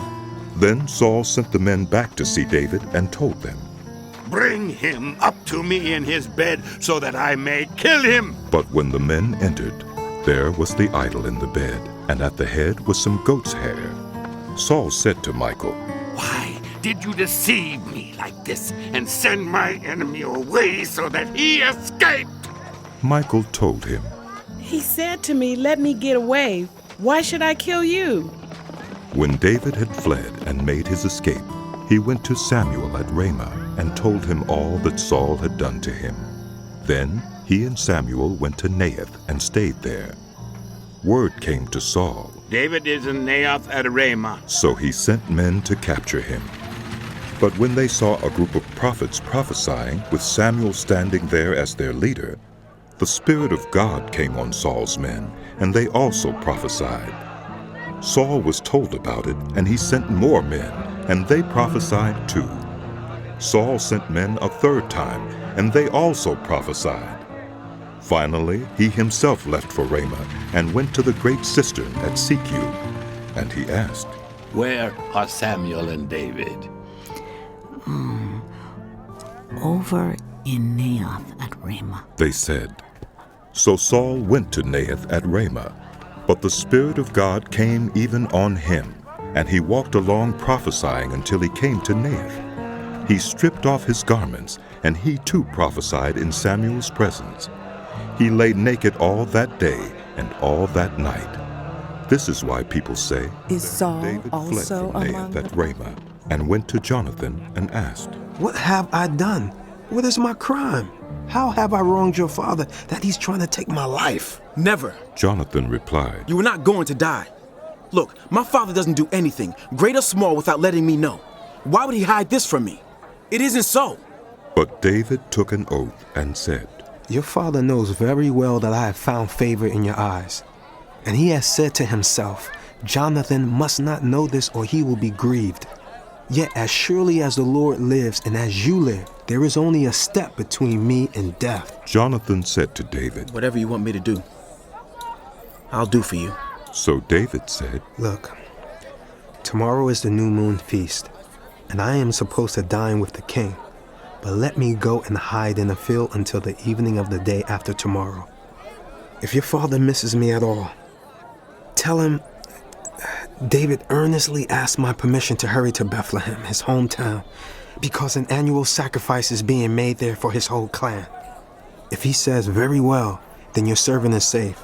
But if he loses his temper, you can be sure that he is determined to harm me. As for you, show kindness to your servant, for you have brought him into a covenant with you before the Lord. If I am guilty, then kill me yourself. Why hand me over to your father? Never. Jonathan said, If I had the least inkling that my father was determined to harm you, wouldn't I tell you? David asked, Who will tell me if your father answers you harshly? Come. Jonathan said, Let's go out into the field. So they went there together. Then Jonathan said to David, I swear by the Lord, the God of Israel, that I will surely sound out my father by this time the day after tomorrow. If he is favorably disposed toward you, will I not send you word and let you know? But if my father intends to harm you, may the Lord deal with Jonathan, be it ever so severely, if I do not let you know and send you away in peace. May the Lord be with you, as he has been with my father. But show me unfailing kindness like the Lord's kindness, as long as I live, so that I may not be killed. And do not ever cut off your kindness from my family, not even when the Lord has cut off every one of David's enemies from the face of the earth. So Jonathan made a covenant with the house of David, saying, May the Lord call David's enemies to account. And Jonathan had David reaffirm his oath out of love for him, because he loved him as he loved himself. Then Jonathan said to David, Tomorrow is the new moon feast. You will be missed because your seat will be empty. The day after tomorrow, toward evening, go to the place where you hid when this trouble began, and wait by the stone easel. I will shoot 3 arrows to the side of it, as though I were shooting at a target. Then I will send a boy and say, 'Go find the arrows.' If I say to him, 'Look, the arrows are on this side of you, bring them here,' then come, because as surely as the Lord lives, you are safe. There is no danger. But if I say to the boy, 'Look, the arrows are beyond you,' then you must go, because the Lord has sent you away.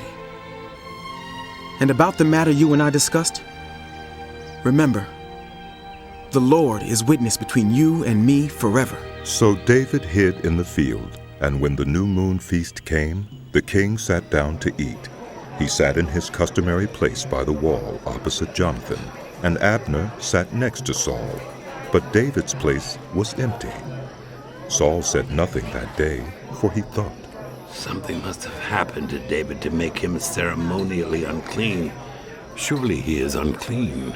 But the next day, the second day of the month, David's place was empty again.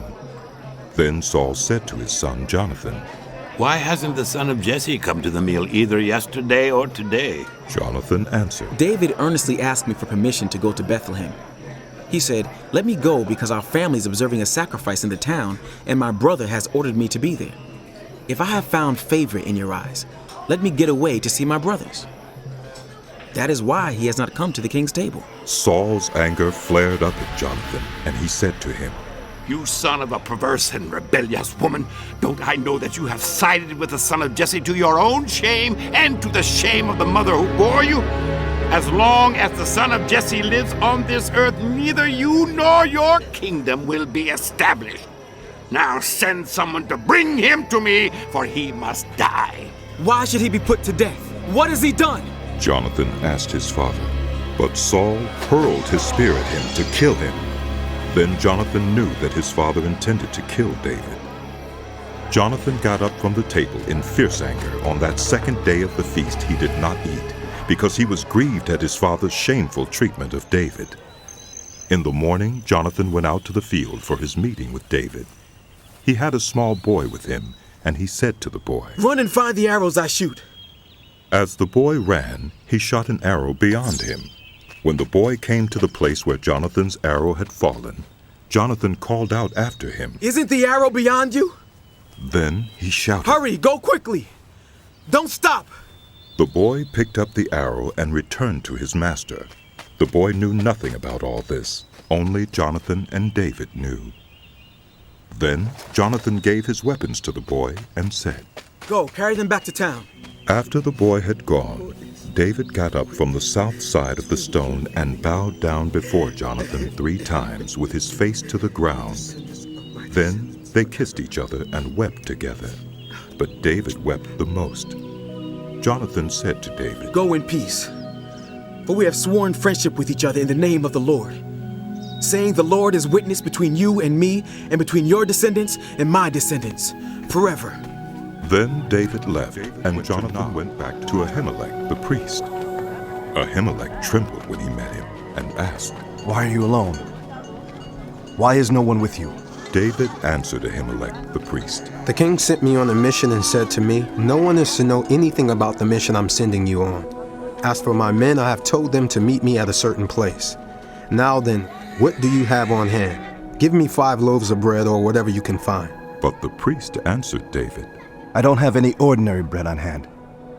However, there is some consecrated bread here, provided the men have kept themselves from women." David replied, "Indeed, women have been kept from us, as usual whenever I set out.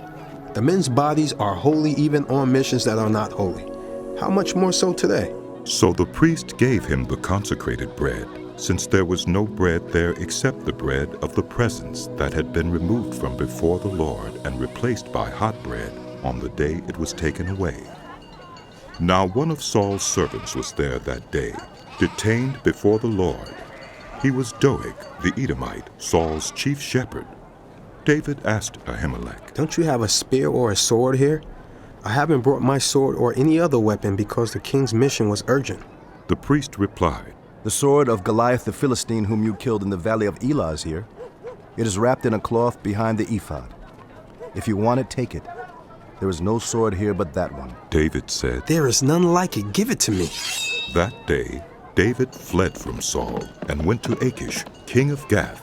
But the servants of Achish said to him, Isn't this David, the king of the land? Isn't he the one they sing about in their dances? Saul has slain his thousands, and David his tens of thousands. David took these words to heart and was very much afraid of Achish, king of Gath. So he pretended to be insane in their presence, and while he was in their hands, he acted like a madman, making marks on the doors of the gate and letting saliva run down his beard. Achish said to his servants, Look at the man. He is insane. Why bring him to me? Am I so short of madmen that you have to bring this fellow here to carry on like this in front of me? Must this man come into and my escaped to the cave of Adullam. When his brothers and his father's household heard about it, they went down to him there. All those who were in distress or in debt or discontented gathered around him, and he became their commander. About 400 men were with him. From there David went to Mizpah in Moab, and said to the king of Moab, Would you let my father and mother come and stay with you until I learn what God will do for me? So he left them with the king of Moab, and they stayed with him as long as David was in the stronghold. But the prophet Gad said to David, Do not stay in the stronghold. Go into the land of Judah. So David left and went to the forest of Hereth. Now Saul heard that David and his men had been discovered, and Saul was seated, spear in hand, under the tamarisk tree on the hill at Gibeah, with all his officials standing at his side. He said to them, Listen, men of Benjamin. Will the son of Jesse give all of you fields and vineyards? Will he make all of you commanders of thousands and commanders of hundreds? Is that why you have all conspired against me? No one tells me when my son makes a covenant with the son of Jesse. None of you is concerned about me or tells me that my son has incited my servant to lie in wait for me as he does today. But Doeg the Edomite, who was standing with Saul's officials, said, I saw the son of Jesse come to Ahimelech, son of Ahitub, at Nob. Ahimelech inquired of the Lord for him. He also gave him provisions, and the sword of Goliath, the Philistine. Then the king sent for the priest Ahimelech, son of Ahitub, and all the men of his family, who were the priests at Nob, and they all came to the king. Saul said, Listen now, son of Ahitub. Yes, my lord. He answered. Saul said to him, Why have you conspired against me, you and the son of Jesse, giving him bread and a sword and inquiring of God for him, so that he has rebelled against me and lies in wait for me as he does today? Ahimelech answered the king, Who of all your servants is as loyal as David, the king's son-in-law, captain of your bodyguard and highly respected in your household? Was that day the first time I inquired of God for him? Of course not. Let not the king accuse your servant or any of his father's family, for your servant knows nothing at all about this whole affair. But the king said, You will surely die, Ahimelech, you and your whole family. Then the king ordered the guards at his side. Turn and kill the priests of the Lord, because they too have sided with David. They knew he was fleeing, yet they did not tell. But the king's officials were unwilling to raise a hand to strike the priests of the Lord. The king then ordered Doeg, You turn and strike down the priests. So Doeg the Edomite turned and struck them down. That day he killed 85 men who wore the linen ephod. He also put to the sword Nob, the town of the priests, with its men and women, its children and infants, and its cattle, donkeys, and sheep. But one son of Ahimelech, son of Ahitub, named Abiathar, escaped and fled to join David. He told David that Saul had killed the priests of the Lord. Then David said to Abiathar, That day when Doeg the Edomite was there, I knew he would be sure to tell Saul, I am responsible for the death of your whole family. Stay with me. Don't be afraid. The man who wants to take your life is trying to kill me too. Look, the Philistines are fighting against Keilah and are looting the threshing floors. He inquired of the Lord, saying, Shall I go and attack these Philistines? The Lord answered him, Go, attack the Philistines. and save Keilah. But David's men said to him, Here in Judah we are afraid. How much more than if we go to Keilah against the Philistine forces? Once again David inquired of the Lord, and the Lord answered him, Go down to Keilah, for I am going to give the Philistines into your hand. So David and his men went to Keilah, fought the Philistines, and carried off their livestock. He inflicted heavy losses on the Philistines and saved the people of Keilah. Now Abiathar, son of Ahimelech, had brought the ephod down with him when he fled to David at Keilah.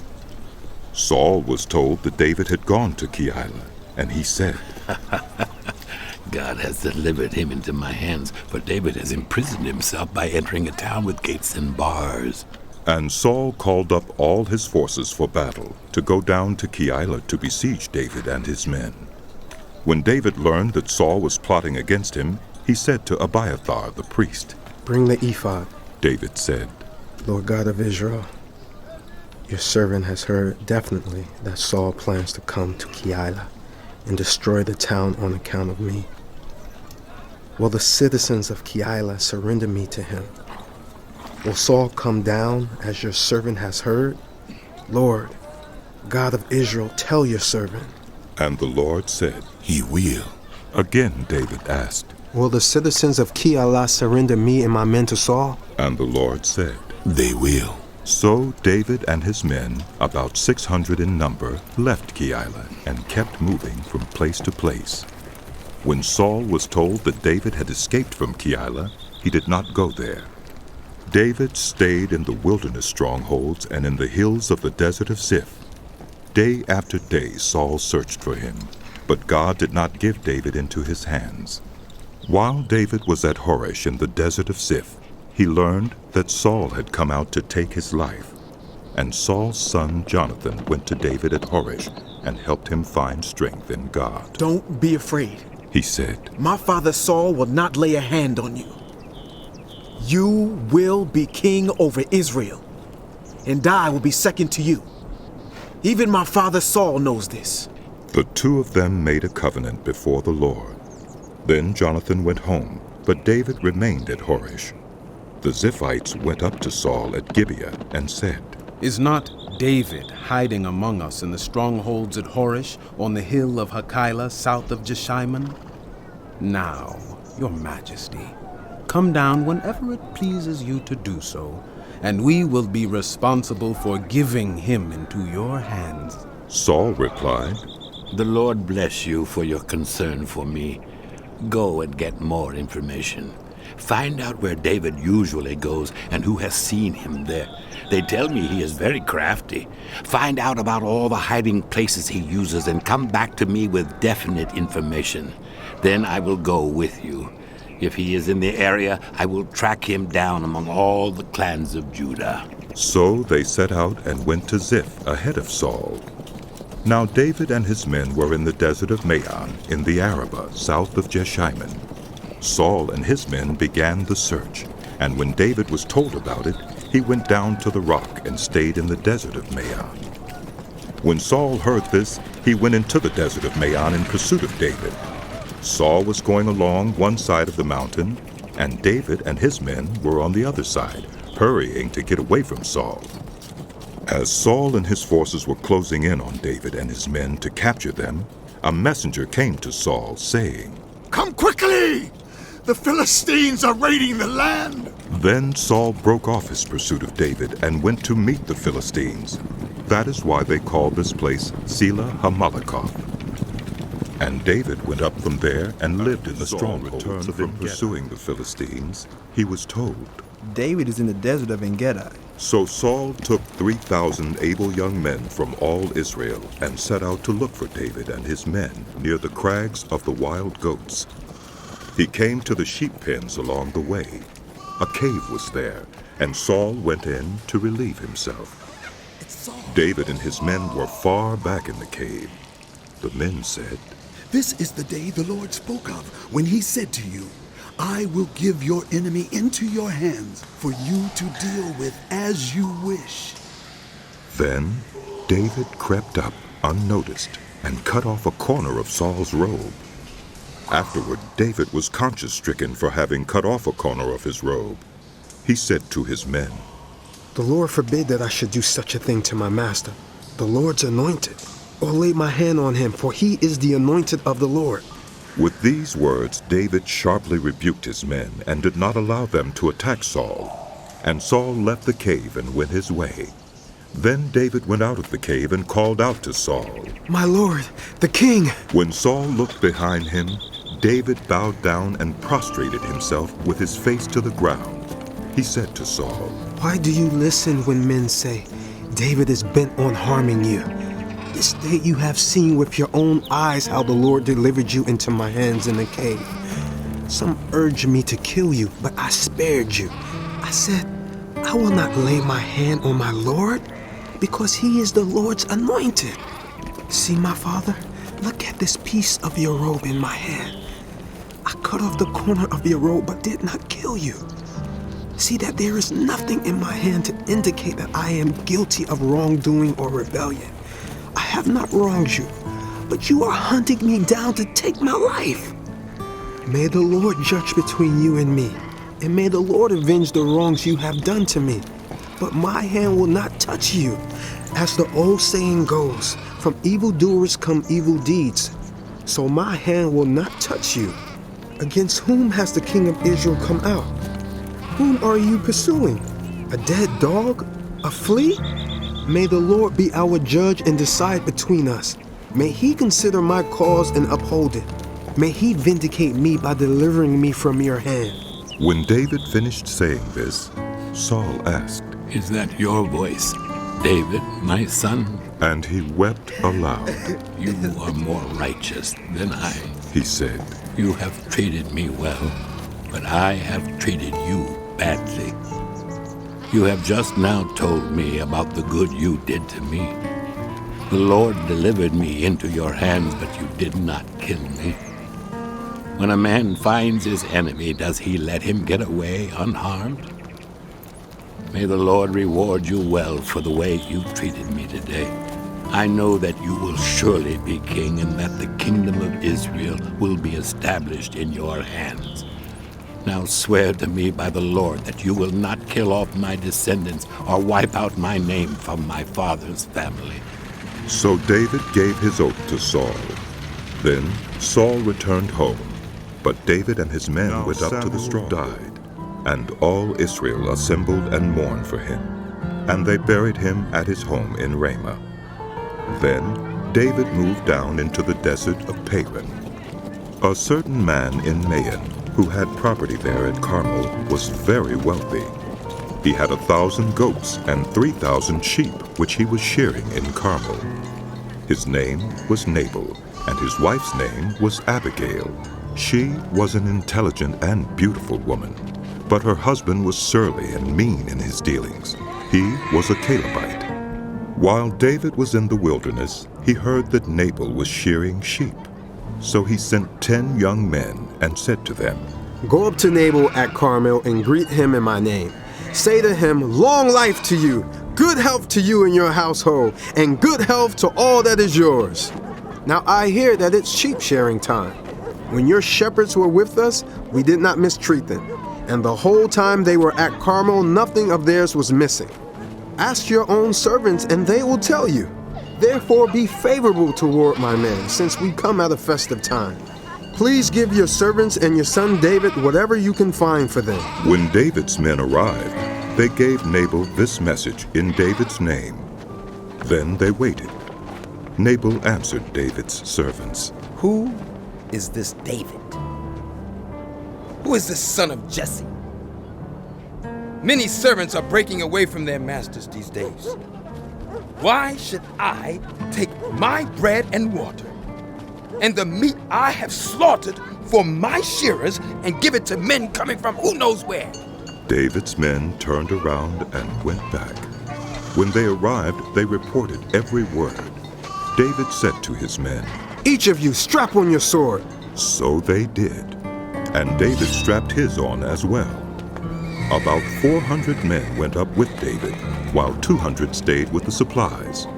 One of the servants told Abigail, Nabal's wife, David sent messengers from the wilderness to give our master his greetings, but he hurled insults at them. Yet these men were very good to us. They did not mistreat us, and the whole time we were out in the fields near them, nothing was missing. Night and day they were a wall around us the whole time we were herding our sheep near them. Now think it over and see what you can do, because disaster is hanging over our master and his whole household. He is such a wicked man that no one can talk to him. Abigail acted quickly. She took 200 loaves of bread, 2 skins of wine, 5 dressed sheep, 5 seahs of roasted grain, 100 cakes of raisins, and 200 cakes of pressed figs, and loaded them on donkeys. Then she told her servants, "Go on ahead, I'll follow you." But she did not tell her husband Nabal. As she came riding her donkey into the mountain ravine, there were David and his men descending toward her, and she met them. David had just said, "It's been useless. All my watching over this fellow's property in the wilderness so that nothing of his was missing. He has paid me back evil for good. May God deal with David, be it ever so severely, if by morning I leave alive one male of all who belong to him." When Abigail saw David, she quickly got off her donkey and bowed down before David with her face to the ground. She fell at his feet and said, "Pardon your servant, my lord, and let me speak to you. Hear what your servant has to say. Please, pay no attention, my lord, to that wicked man Nabal.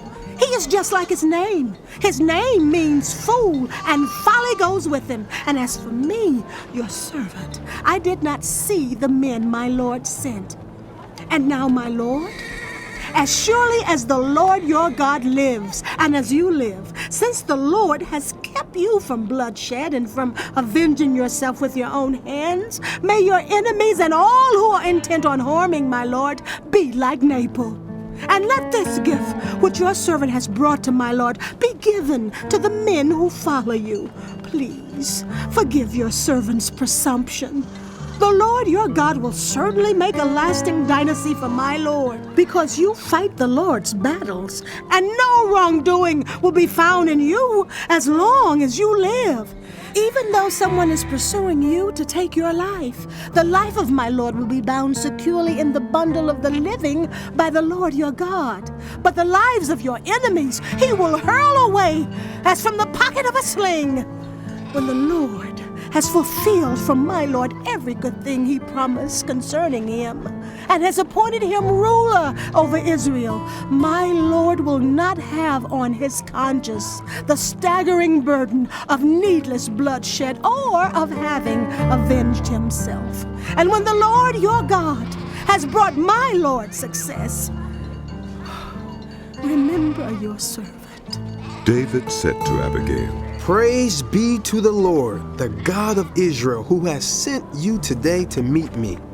May you be blessed for your good judgment and for keeping me from bloodshed this day, and from avenging myself with my own hands.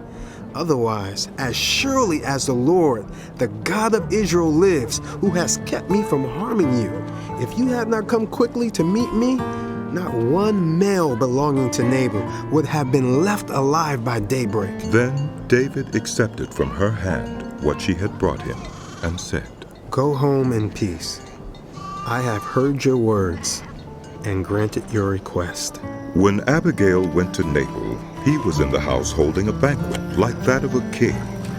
He was in high spirits and very drunk, so she told him nothing at all until daybreak. Then, in the morning, when Nabal was sober, his wife told him all these things, and his heart failed him, and he became like a stone. About 10 days later, the Lord struck Nabal, and he died. When David heard that Nabal was dead, he said, "Praise be to the Lord, who has upheld my cause against Nabal for treating me with contempt. He has kept his servant from doing wrong and has brought Nabal's wrongdoing down on his own head." Then David sent word to Abigail, asking her to become his wife. His servants went to Carmel and said to Abigail, "David has sent us to you, to take you to become his wife." She bowed down with her face to the ground and said, "I am your servant, and am ready to serve you and wash the feet of my Lord's servants.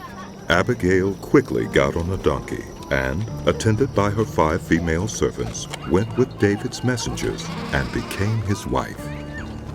David had also married Ahinoam of Jezreel, and they both were his wives.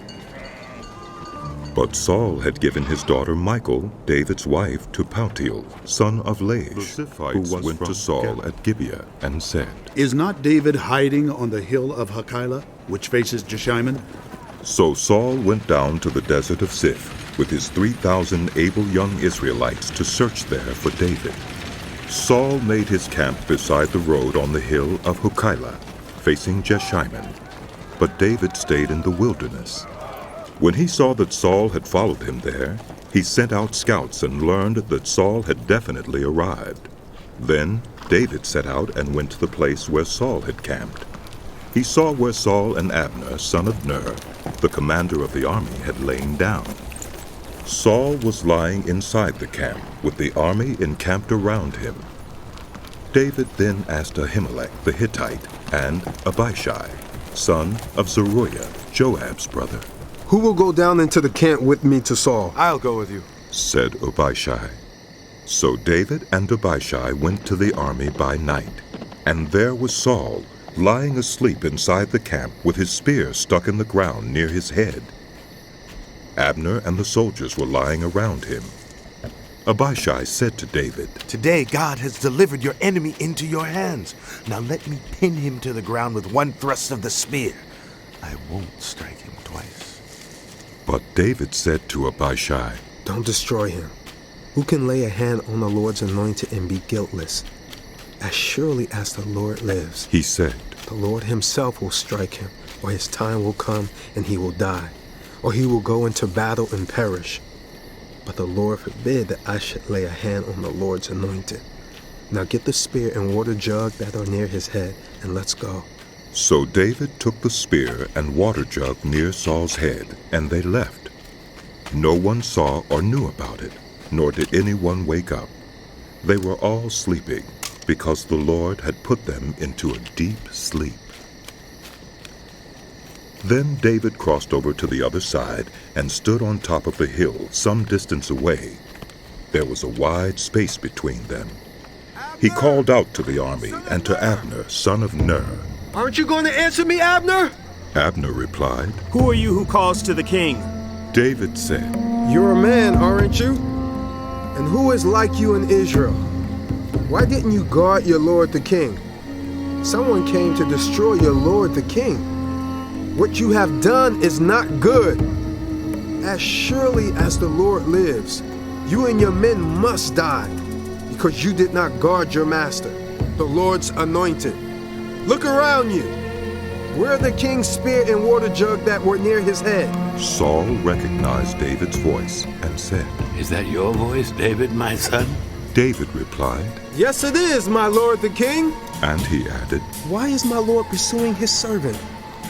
What have I done and what wrong am I guilty of? Now let my lord the king listen to his servant's words. If the Lord has incited you against me, then may he accept an offering. If, however, people have done it, may they be cursed before the Lord. They have driven me today from my share in the Lord's inheritance and have said, 'Go serve other gods.' Now do not let my blood fall to the ground far from the presence of the Lord. The king of Israel has come out to look for a flea, as one hunts a partridge in the mountains." Then Saul said, "I have sinned. Come back, David, my son. Because you considered my life precious today, I will not try to harm you again. Surely I have acted like a fool and have been terribly wrong." "Here is the king's spear," David answered. "Let one of your servants come over and get it. The Lord rewards every man for his righteousness and faithfulness. The Lord delivered you into my hands today, but I would not lay a hand on the Lord's anointed. As surely as I value your life today, so may the Lord value my life and deliver me from all trouble." Then Saul said to David, "May you be blessed, David, my son." You will do great things and surely triumph. So David went on his way, and Saul to himself, returned home. One of these days I will be destroyed by the hand of Saul. The best thing I can do is to escape to the land of the Philistines.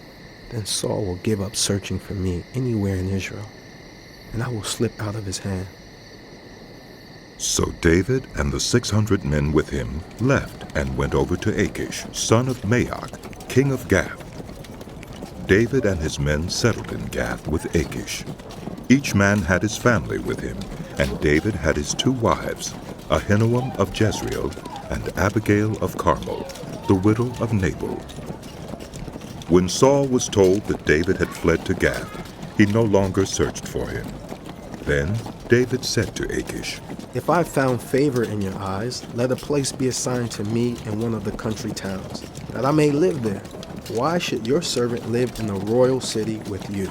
So on that day Achish gave him Ziklag, and it has belonged to the kings of Judah ever since. David lived in Philistine territory 1 year and 4 months. Now David and his men went up and raided the Geshurites, the Girzites, and the Amalekites. From ancient times these peoples had lived in the land extending to Shur and Egypt. Whenever David attacked an area, he did not leave a man or woman alive, but took sheep and cattle, donkeys and camels and clothes. Then he returned to Achish. When Achish asked, Where did you go raiding today? David would say, Against the Negev of Judah, or against the Negev of Jerahmeel, or against the Negev of the Kenites. He did not leave a man or woman alive to be brought to Gath, for he thought, They might inform on us and say, This is what David did. And such was his practice as long as he lived in Philistine territory. Achish trusted David and said to himself, He has become so obnoxious to his people, the Israelites, that he will be my In those days, servant. the Philistines gathered their forces to fight against Israel. Achish said to David, You must understand that you and your men will accompany me in the army. David said, Then you will see for yourself what your servant can do. Achish replied, Very well. I will make you my bodyguard for life. Now Samuel was dead, and all Israel had mourned for him and buried him in his own town of Ramah.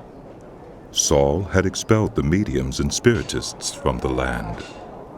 The Philistines assembled and came and set up camp at Shunem, while Saul gathered all Israel and set up camp at Gilboa. When Saul saw the Philistine army, he was afraid. Terror filled his heart. He inquired of the Lord, but the Lord did not answer him by dreams or Urim or prophets. Saul then said to his attendants, Find me a woman who is a medium so I may go and inquire of her. There is one in Endor, they said. So Saul disguised himself, putting on other clothes, and at night he and 2 men went to the woman. Consult a spirit for me, he said, and bring up for me the one I name. But the woman said to him, Surely you know what Saul has done. He's cut off the mediums and the spiritists from the land. Why have you set a trap for my life to bring about my death? Saul swore to her by the Lord, As surely as the Lord lives, you will not be punished for this. Then the woman asked, Whom shall I bring up for you? Bring up Samuel, he said. When the woman saw Samuel, she cried out at the top of her voice and said to Saul, Why have you deceived me? You are Saul. The king said to her, Don't be afraid. What do you see? The woman said, I see a ghostly figure coming up out of the earth. What does he look like? He asked.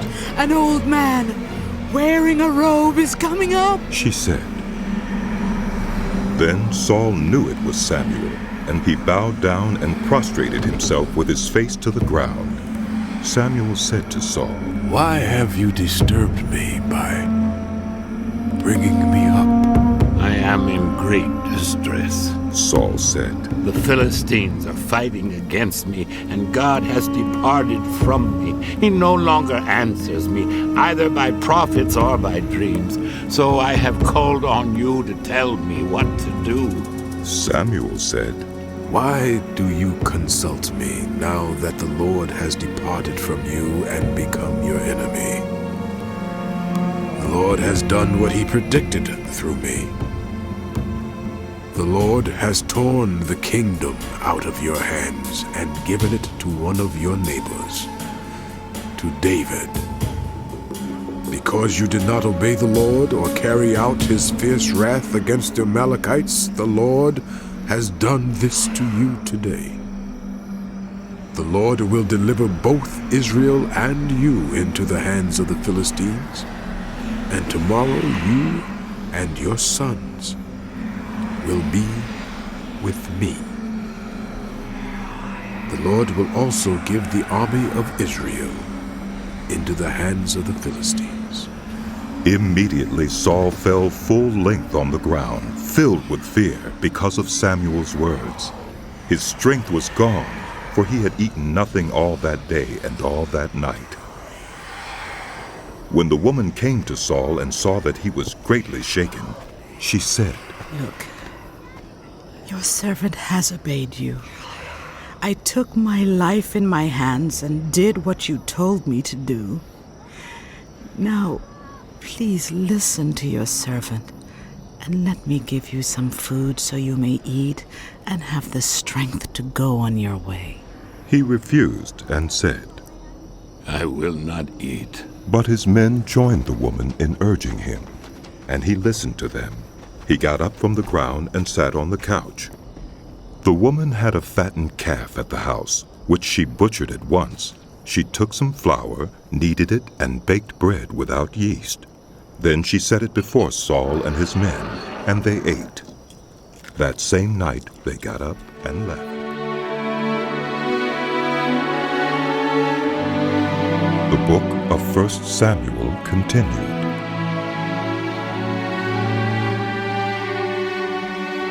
The Philistines gathered all their forces at Aphek, and Israel camped by the spring in Jezreel. As the Philistine rulers marched with their units of hundreds and thousands, David and his men were marching at the rear with Achish. The commanders of the Philistines asked, "What about these Hebrews?" Achish replied, "Is this not David, who was an officer of Saul, king of Israel? He has already been with me for over a year. And from the day he left Saul until now, I have found no fault in him." But the Philistine commanders were angry with Achish and said, "Send the man back, that he may return to the place you assigned him. He must not go with us into battle, or he will turn against us during the fighting. How better could he regain his master's favor than by taking the heads of our own men? Isn't this the David they sang about in their dances? Saul has slain his thousands, and David his tens of thousands." So Achish called David and said to him, "As surely as the Lord lives, you have been reliable, and I would be pleased to have you serve with me in the army. From the day you came to me until today, I have found no fault in you. But the rulers don't approve of you. Now, turn back and go in peace. Do nothing to displease the Philistine rulers." "But what have I done?" asked David. "What have you found against your servant from the day I came to you until now? Why can't I go and fight against the enemies of my lord the king?" Achish answered, "I know that you have been as pleasing in my eyes as an angel of God. Nevertheless, the Philistine commanders have said he must not go up with us into battle. Now, get up early, along with your master's servants who have come with you, and leave in the morning as soon as it is light." So David and his men got up early in the morning to go back to the land of the Philistines. And the Philistines and his men reached Ziklag on the third day. Now the Amalekites had raided the Negev and Ziklag. They had attacked Ziklag and burned it, and had taken captive the women who were in it, both young and old. They killed none of them, but carried them off as they went on their way. When David and his men reached Ziklag, they found it destroyed by fire, and their wives and sons and daughters taken captive. So David and his men wept aloud until they had no strength left to weep. David's 2 wives had been captured, Ahinoam of Jezreel and Abigail, the widow of Nabal of Carmel. David was greatly distressed because the men were talking of stoning him. Each one was bitter in spirit because of his sons and daughters. But David found strength in the Lord, his God.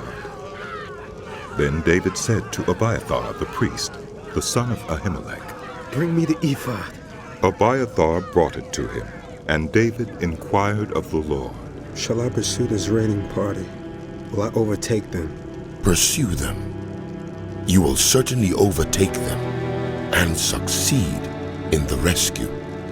David and the 600 men with him came to the Besor Valley, where some stayed behind.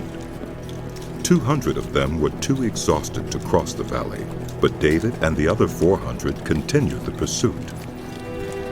They found an Egyptian in a field and brought him to David. They gave him water to drink and food to eat, part of a cake of pressed figs and 2 cakes of raisins. He ate and was revived, for he had not eaten any food or drunk any water for 3 days and 3 nights. David asked him, "Who do you belong to? Where do you come from?" He said, "I am an Egyptian, the slave of an Amalekite. My master abandoned me when I became ill 3 days ago. We raided the Negev of the Kerethites, some territory belonging to Judah, and the Negev of Caleb, and we burned Ziklag." David asked him, "Can you lead me down to this raiding party?" He answered, "Swear to me before God that you will not kill me, or hand me over to my master, and I will take you down to them." He led David down, and there they were, scattered over the countryside, eating, drinking, and reveling because of the great amount of plunder they had taken from the land of the Philistines and from Judah. David fought them from dusk until the evening of the next day, and none of them got away, except 400 young men who rode off on camels and fled. David recovered everything the Amalekites had taken, including his 2 wives. Nothing was missing, young or old, boy or girl, plunder or anything else they had taken. David brought everything back. He took all the flocks and herds, and his men drove them ahead of the other livestock, saying, "This is David's plunder." Then David came to the 200 men who had been too exhausted to follow him and who were left behind at the Besor Valley. They came out to meet David and the men with him. As David and his men approached, he asked them how they were. But all the evil men and troublemakers among David's followers said, "Because they did not go out with us, we will not share with them the plunder we recovered. However, each man may take his wife and children and go." David replied, "No, my brothers, you must not do that with what the Lord has given us. He has protected us and delivered into our hands the raiding party that came against us. Who will listen to what you say? The share of the man who stayed with the supplies is to be the same as that of him who went down to the battle. All will share alike." David made this a statute and ordinance for Israel from that day to this. When David reached Ziklag, he sent some of the plunder to the elders of Judah, who were his friends, saying, "Here's a gift for you from the plunder of the Lord's enemies." David sent it to those who were in Bethel, Ramoth Negev, and Jattir, to those in Aurora, Siphmoth, Eshtemoa, and Rachel, to those in the towns of the Jerahmeelites and the Kenites, to those in Hormah, Boration, Athak, and Hebron, and to those in all the other places where he and his men fought against Israel. The Israelites fled before them, and many fell dead on Mount Gilboa. The Philistines were in hot pursuit of Saul and his sons, and they killed his sons Jonathan, Abinadab, and Malchishua. The fighting grew fierce around Saul, and when the archers overtook him, they wounded him critically.